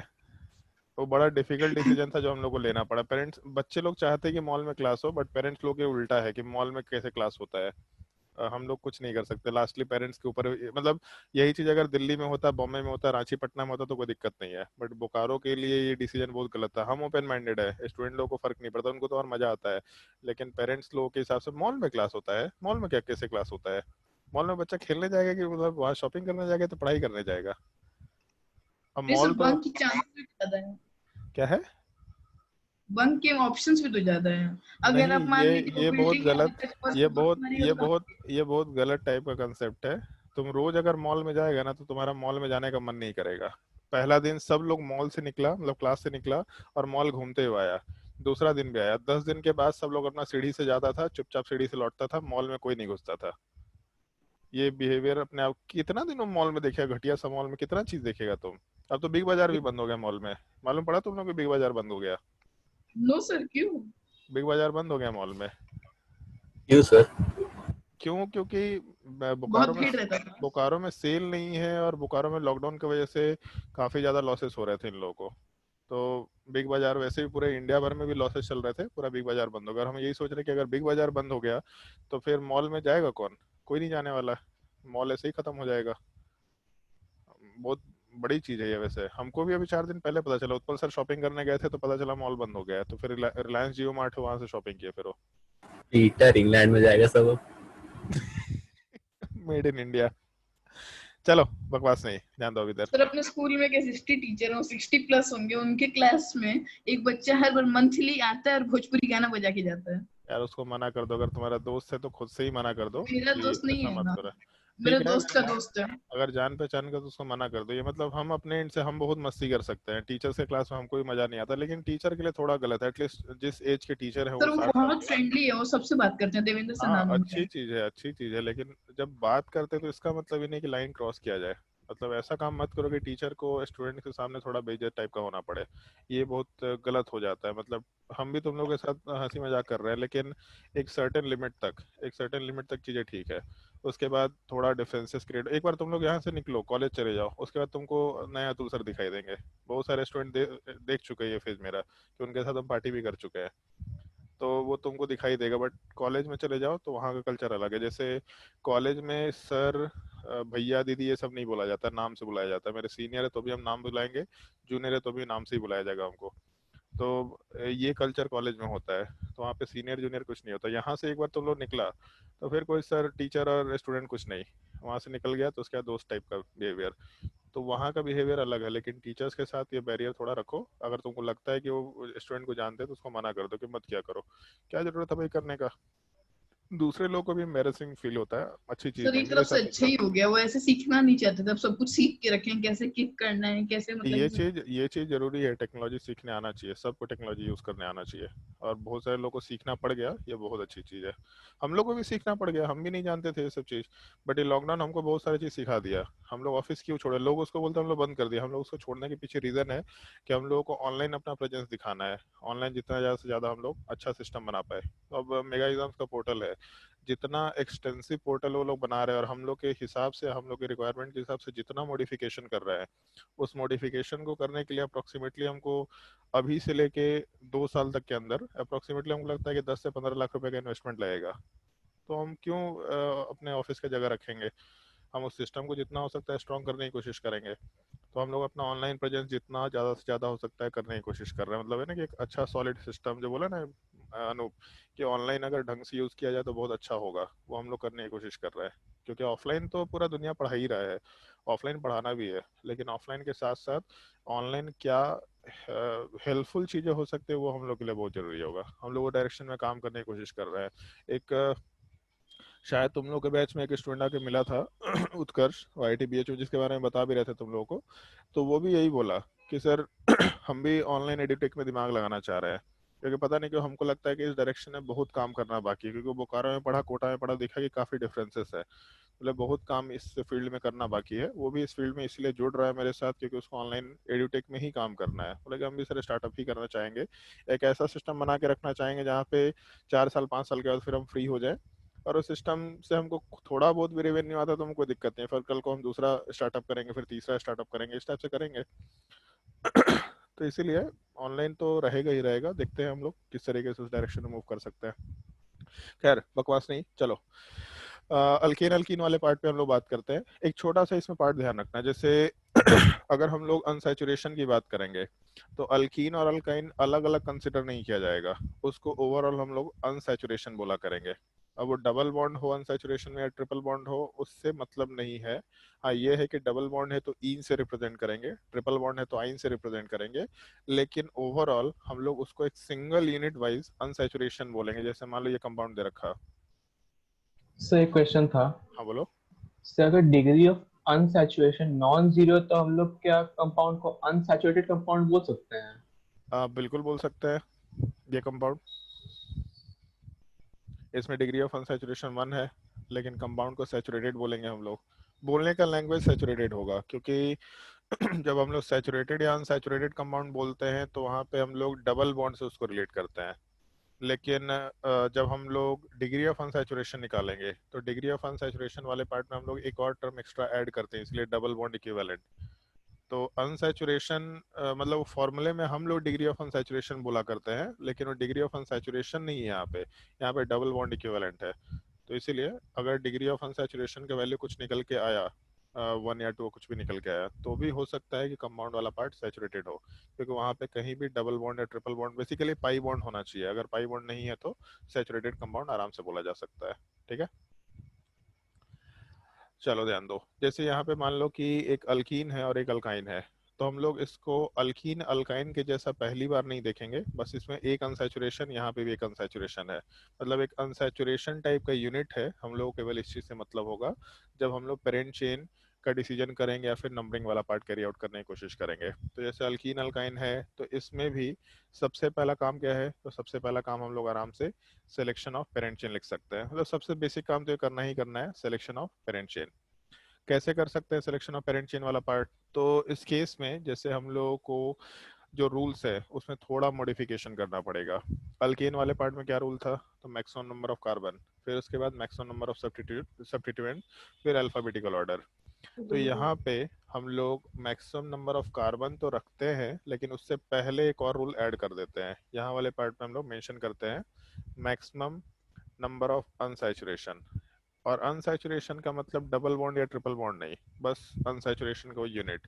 तो इस केस में सबसे पहला पार्ट जो अपने को डिस्कस करना है, मैक्सिमम नंबर ऑफ अनसैचुरेशन होगा। अगर एक ही चेन है तो बात खत्म। अगर दो चेन जिसमें मैक्सिमम नंबर ऑफ अनसैचुरेशन बराबर दे रखा है, तो फिर हम लोग डिसाइड नहीं कर सकते, तो अगले रूल पे जाएंगे। अगला रूल क्या है, तो वही अल्केन वाला rule, maximum number of carbon. अगर इससे भी डिसाइड नहीं कर सकते, तब उसके बाद फिर नेक्स्ट रूल पे जाएंगे। और हाँ, एक चीज का ध्यान रखना, हो सकता है कि पूरे कंपाउंड का जो सबसे लॉन्गेस्ट चेन है वो पेरेंट चेन ना हो। इस केस में हम लोग को ये देखना है कि हम लोग के कौन से कार्बन चेन में मैक्सिमम नंबर ऑफ अनसैचुरेशन आ रहा है। जैसे मान लो अगर ये कंपाउंड दे रखा और इसमें ये पार्ट दे रखा है, तो अगर ये हॉरिजॉन्टल वाला चेन यूज करते हैं, चेन नंबर 1, या फिर मान लो चेन नंबर 2 की बात करते हैं, या फिर चेन नंबर 3 की बात करते हैं, या फिर चेन नंबर 4 की बात करते हैं, फिर चेन नंबर 5 और चेन नंबर 6, मान लो ये 6 चेन है। तो इन 6 चेन में अगर चेन नंबर 1 यूज करते हैं, तो वो अनसैचुरेशन कवर नहीं हो रहा, मतलब जिस कार्बन को कंसिडर कर रहे हैं उसमें कोई भी डबल बॉन्ड वाला पार्ट कवर नहीं हो रहा, मतलब चेन नंबर 1 अपना पेरेंट चेन नहीं हो सकता। जब हम लोग चेन नंबर 2 की बात करेंगे, तो उसमें एक अनसैचुरेशन वाला पार्ट कवर हो रहा है, तो ये हो सकता है। लेकिन पूरे कंपाउंड में 2 अनसैचुरेशन है, खैर ठीक है, एक अनसैचुरेशन है, अभी के लिए इसको कंसिडर करते हैं। फिर उसके बाद हम लोग का चेन नंबर जो 3 है, इसमें भी एक अनसैचुरेशन है। तो 2 और 3 दोनों में एक अनसैचुरेशन है, इसको भी कंसिडर कर लेते हैं। चेन नंबर 4 में भी एक अनसैचुरेशन देखा जा सकता है, तो ये भी कंसिडर कर सकते हैं। चेन नंबर 5 वाले पार्ट में एक अनसैचुरेशन कवर हो रहा, ये भी देखा जा सकता है। बट चेन नंबर 6 में दोनों के दोनों अनसैचुरेशन आ रहा है।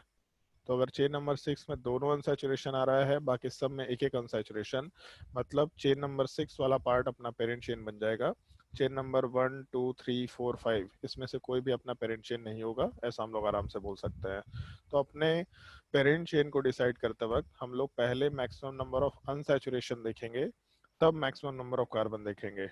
हो सकता है कि कंपाउंड का सबसे लॉन्गेस्ट कार्बन चेन अपना पेरेंट चेन ना हो सकता है, इसमें कोई दिक्कत नहीं है, लेकिन अनसैचुरेशन मैक्सिमम कवर होना चाहिए। अगर एक चेन में कवर हो पाया तो फिर उसके बाद हम लोग सेकेंड वाले रूल के बाद जब थर्ड रूल में जाएंगे, जब मैक्सिमम नंबर ऑफ कार्बन देख लिए, तो इसके बाद फिर हम लोग मैक्सिमम नंबर ऑफ सब्स्टिट्यूएंट पे जाएंगे। जो अल्केन वाले पार्ट का अपना अगला रूल था, एग्जैक्टली उसी चीज को फॉलो करना है। अगर इससे भी डिसाइड नहीं हो पा रहा, तब उस केस में फिर हम लोग अल्फाबेटिकल ऑर्डर पे जाएंगे। और एक चीज ध्यान रखना, जैसे एक छोटा सा यहाँ पे पार्ट दिया जाता है कि इन जनरल स्कूल में बोल दिया जाता है ये चीज कि double bond are given higher preference and triple bond, मतलब डबल बॉन्ड वाले पार्ट को या अल्कीन को ज्यादा प्रेफरेंस दिया जाता है as compare to triple bond. मेरे हिसाब से रूल अच्छा नहीं है, ये नहीं बोलना चाहिए, ये गलत रूल है थोड़ा। आगे जाके तुमको 2-3 एग्जांपल्स में नोमेनक्लेचर में पता भी चलेगा। होता यहाँ पे अल्फाबेटिकल ऑर्डर ही है। अगर एक तरफ अल्कीन है और एक तरफ अल्काइन है, जैसे मान लो कि ऐसा दे रखा,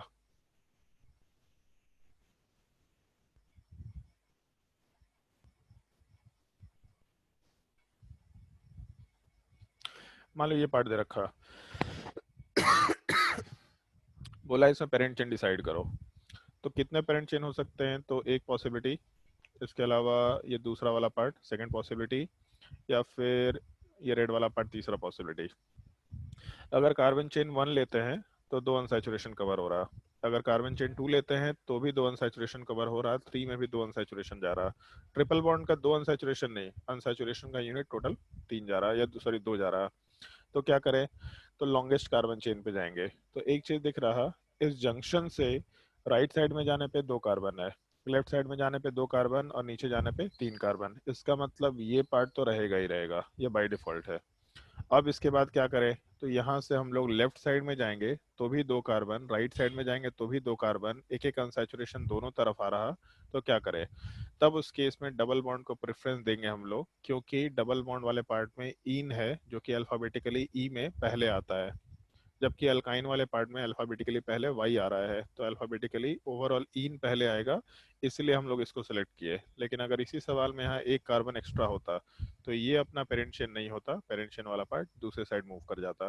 तो इस एक चीज का ध्यान रखना, लोग बोल देते हैं इसको कि डबल बॉन्ड को ज्यादा प्रेफरेंस देते हैं as compare to triple bond, but ये गलत है। तब प्रेफरेंस देंगे जब डिसाइड करने पे अल्फाबेटिकल ऑर्डर तक जाना पड़े। तो इसलिए हम यहाँ पे एक छोटा सा मॉडिफिकेशन कर रहे हैं अल्फाबेटिकल ऑर्डर में। अल्फाबेटिकल ऑर्डर तो लिखेंगे, लेकिन alphabetical order of alkene, alkyne and then substituent, इस टाइप से ये टर्म मेंशन करते हुए काम करेंगे। मतलब पहले अल्कीन अल्काइन देखेंगे, उसके बाद अगर अल्कीन अल्काइन में भी दोनों तरफ से सब कुछ सेम है तो हम लोग सब्स्टिट्यूएंट्स के हिसाब से अल्फाबेटिकल ऑर्डर वाले पार्ट को कंसिडर करना शुरू करेंगे। तो इस चीज का ध्यान रखना, रूल्स में पेरेंट चेन डिसाइड करते वक्त सबसे पहले क्या करेंगे? तो सबसे पहले हम लोग आराम से अनसैचुरेशन का मैक्सिमम नंबर देखेंगे, फिर मैक्सिमम नंबर ऑफ कार्बन, फिर मैक्सिमम नंबर ऑफ सब्स्टिट्यूएंट, फिर अल्फाबेटिकल ऑर्डर में अल्कीन अल्काइन पहले, अगर उससे भी डिसाइड नहीं हुआ तो सब्स्टिट्यूएंट वाले पार्ट के ऊपर आराम से जा सकते हैं। ये 4 रूल्स को हम लोग आराम से एक अल्कीन अल्काइन के केस में नोमेनक्लेचर करने के लिए पेरेंट चेन के सिलेक्शन के लिए यूज करते हैं। ठीक है, इसके बाद फिर हम लोग नंबरिंग वाले पार्ट का डिस्कशन करेंगे। एक काम करते हैं, हम नंबरिंग का डिस्कशन नेक्स्ट क्लास में करेंगे। कितना टाइम हो गया? टाइम तो बचा है 5 मिनट, लेकिन पता नहीं गला खराब लग रहा है आपको, तो हम नंबरिंग वाला जो पार्ट है नेक्स्ट क्लास में डिस्कस करेंगे। और नंबरिंग के जस्ट बाद फिर हम उसी के साथ सारे के सारे एग्जांपल्स नेक्स्ट क्लास में जो अल्कीन के लिए कर सकते हैं, और उसमें और क्या क्या रूल्स में मॉडिफिकेशन होगा ये चीज, और कॉम्प्लेक्स सब्स्टिट्यूएंट का नोमेनक्लेचर कैसे कर सकते हैं। तो ये दोनों चीज हम लोग नेक्स्ट क्लास में आराम से डिस्कस कर लेंगे। अगर नेक्स्ट क्लास में थोड़ा क्लास एक्सटेंड करना पड़ा तो भी कोई दिक्कत नहीं। इस वीक तो मेरी लास्ट क्लास है ना शायद। Yes sir. हाँ ठीक है, तो चलो ठीक है, इसको अभी के लिए यहीं पर रहने देते हैं हम, और नेक्स्ट क्लास में हम नंबरिंग वाला पार्ट नेक्स्ट क्लास में आराम से डिस्कस कर लेंगे। ठीक है, यहाँ तक के पार्ट में अगर किसी को कोई भी डाउट है तो आराम से पूछ सकता है।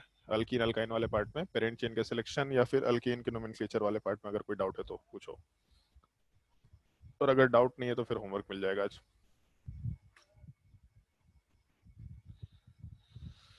चलो, अगर डाउट नहीं है तो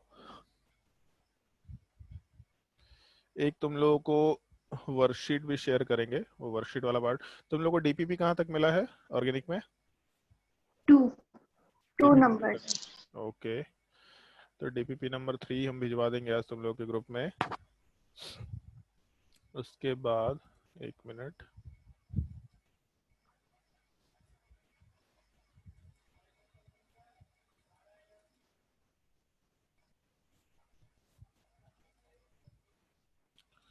एक तो वर्कशीट भी सॉल्व करना है तुम लोगों को। 1 मिनट रुको, वर्कशीट हम अभी सेंड कर देते हैं।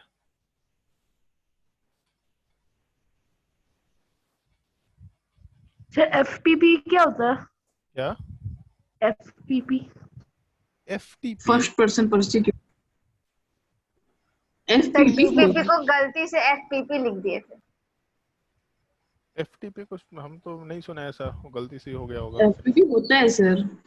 एफटीपी पबजी में होता है सर, गलत बता रहा है। पबजी खेल के आया है सर आदित्य।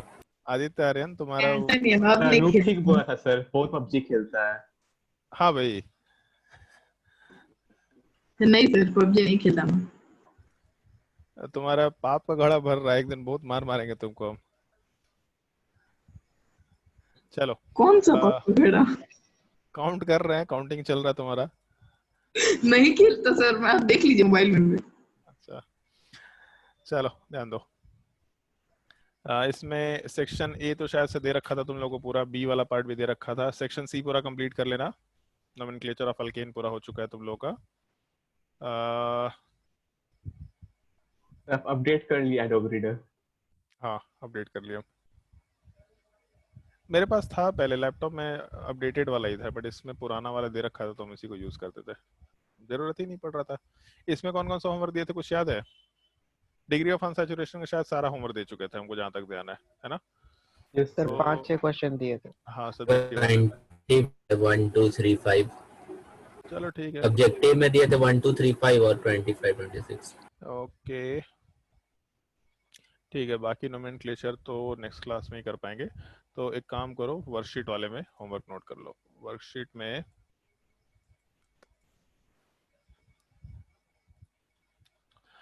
यही क्वेश्चन, इसमें थर्ड नंबर का आंसर थोड़ा गलत है। थर्ड नंबर वैसे तुम लोग को सॉल्व नहीं करना, 1 2 भी नहीं सॉल्व करना है, ये कॉम्प्लेक्स सब्स्टिट्यूएंट का नोमेनक्लेचर है।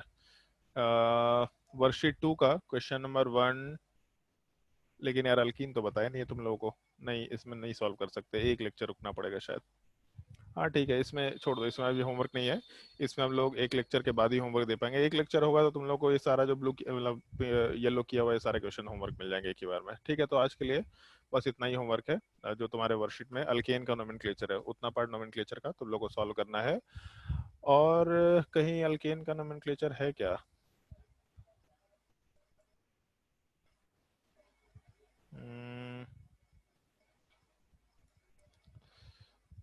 होना तो चाहिए अल्केन का नोमेनक्लेचर।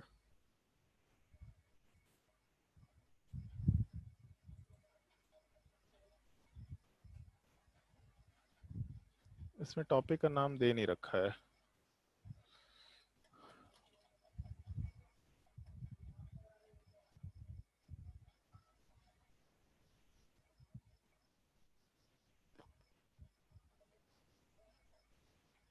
ये तो इंट्रोडक्शन टू ऑर्गेनिक कंपाउंड पढ़ के देखना है सब, आइसोपेंटेन आइसोब्यूटाइल। जो तुम लोग को बुक जो भेजा है पोलाब्रोस, पोलाब्रोस भेजा है कि नहीं भेजा है तुम्हारे ग्रुप में? नहीं सर। पोलाब्रोस नहीं नहीं सर। भेजा है? ओके पोलाब्रोस भी भेज ही देते हैं।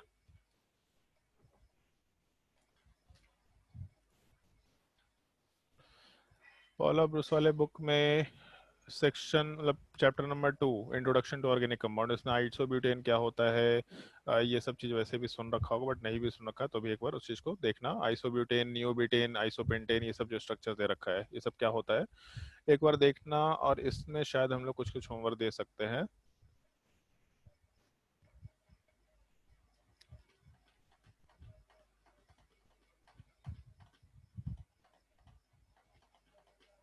चलो ये जो 2.2 पेज नंबर 67 दे रखा है, इस पेज नंबर 67 वाले पार्ट में हम ये बुक भी तुम्हारे उसमें कॉपी कर लेते हैं, रुक जाओ।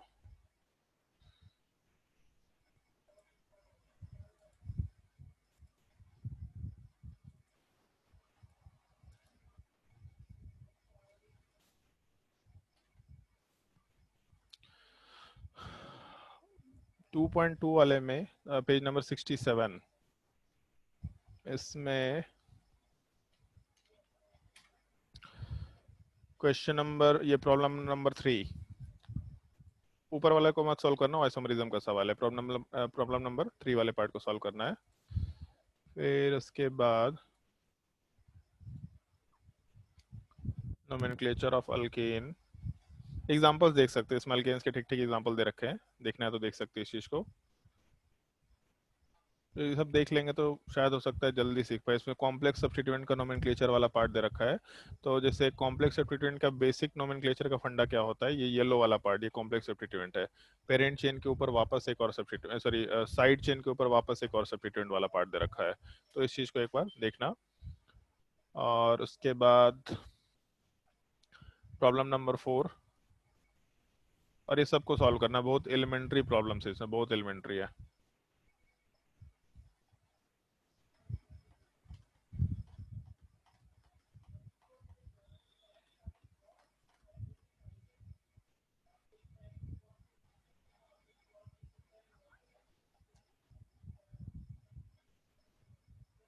Problem number 7। प्रॉब्लम नंबर 6 चाहे तो ट्राई कर सकते हैं, अगर मन किया तो बना के देखना, कोई दिक्कत नहीं है, बना करके देख लेना एक बार प्रॉब्लम नंबर 6। सर मैं अभी ऑफलाइन हो गया था। कोई बात नहीं, उसमें देख लेना तुम्हारे, चलो बता ही देते हैं कौन कौन सा। 467 प्रॉब्लम नंबर 3 तो बोला ही था, 3 के बाद प्रॉब्लम 3 के बाद क्या क्या हुआ? हाँ 3 के बाद 467 467 ठीक है, यहाँ तक का पार्ट कर लेना। 467 इससे पहले का कॉम्प्लेक्स सब्स्टिट्यूएंट का नोमेनक्लेचर जो है, इसको भी एक बार रीड करके देखना। जब यहाँ से जो दे रखा है, more than one substituent is attached to the parent hydrocarbon, chain is numbered this, इस पार्ट को एक बार रीड करके देखना। मतलब बेसिकली पेज नंबर 67 में प्रॉब्लम नंबर 3, इसी में नोमेनक्लेचर ऑफ अल्केन वाले पार्ट को एक बार रीड करके देखना। बहुत मेरे हिसाब से मजा आएगा उसको रीड करने में। और इसी से क्या रीड करना सर, फिर से बताइए ना। पेज नंबर 67 में नोमेनक्लेचर ऑफ अल्केन दे रखा है 2.2, पेज नंबर 67। इसमें ये पूरे यूनिट को एक बार रीड करना। जैसे बेसिक पार्ट तो हम लोग डिस्कस कर ही चुके हैं, बट इसके आगे वाले पार्ट को पूरे को एक बार रीड करना। तो कॉम्प्लेक्स सब्स्टिट्यूएंट वाले पार्ट को जब रीड करके रखेंगे तो जब हम नेक्स्ट क्लास में इस चीज़ को एक्सप्लेन कर रहे होंगे तो तुमको बहुत तेजी से ये चीज़ समझ में आएगा। और मेरे हिसाब से इसका एलिमेंट्री प्रॉब्लम बहुत अच्छा है, यहाँ पे आराम से इस चीज़ को सीख सकते हैं यहाँ से, ठीक है। तो इसको एक बार रीड करके देखना। और यहाँ से सारे रूल्स दे भी रखे हैं यहाँ पे, जैसे di tri tetra sec and tert ignored in the alphabetizing, इस तरह के रूल्स भी हैं साइड में। एक बार इसको रीड करके देखना और जो प्रॉब्लम्स बोले उनको सॉल्व कर लेना। तो नेक्स्ट क्लास में फिर हम लोग अल्कीन अल्काइन वाले पार्ट का नोमेनक्लेचर और उसके आगे वाले पार्ट का डिस्कशन आराम से शुरू करेंगे, ठीक है। तो आज के लिए हम क्लास यहीं पे एंड करते हैं, नेक्स्ट क्लास में कंटिन्यू करते हैं, ठीक है। Okay, thank you sir.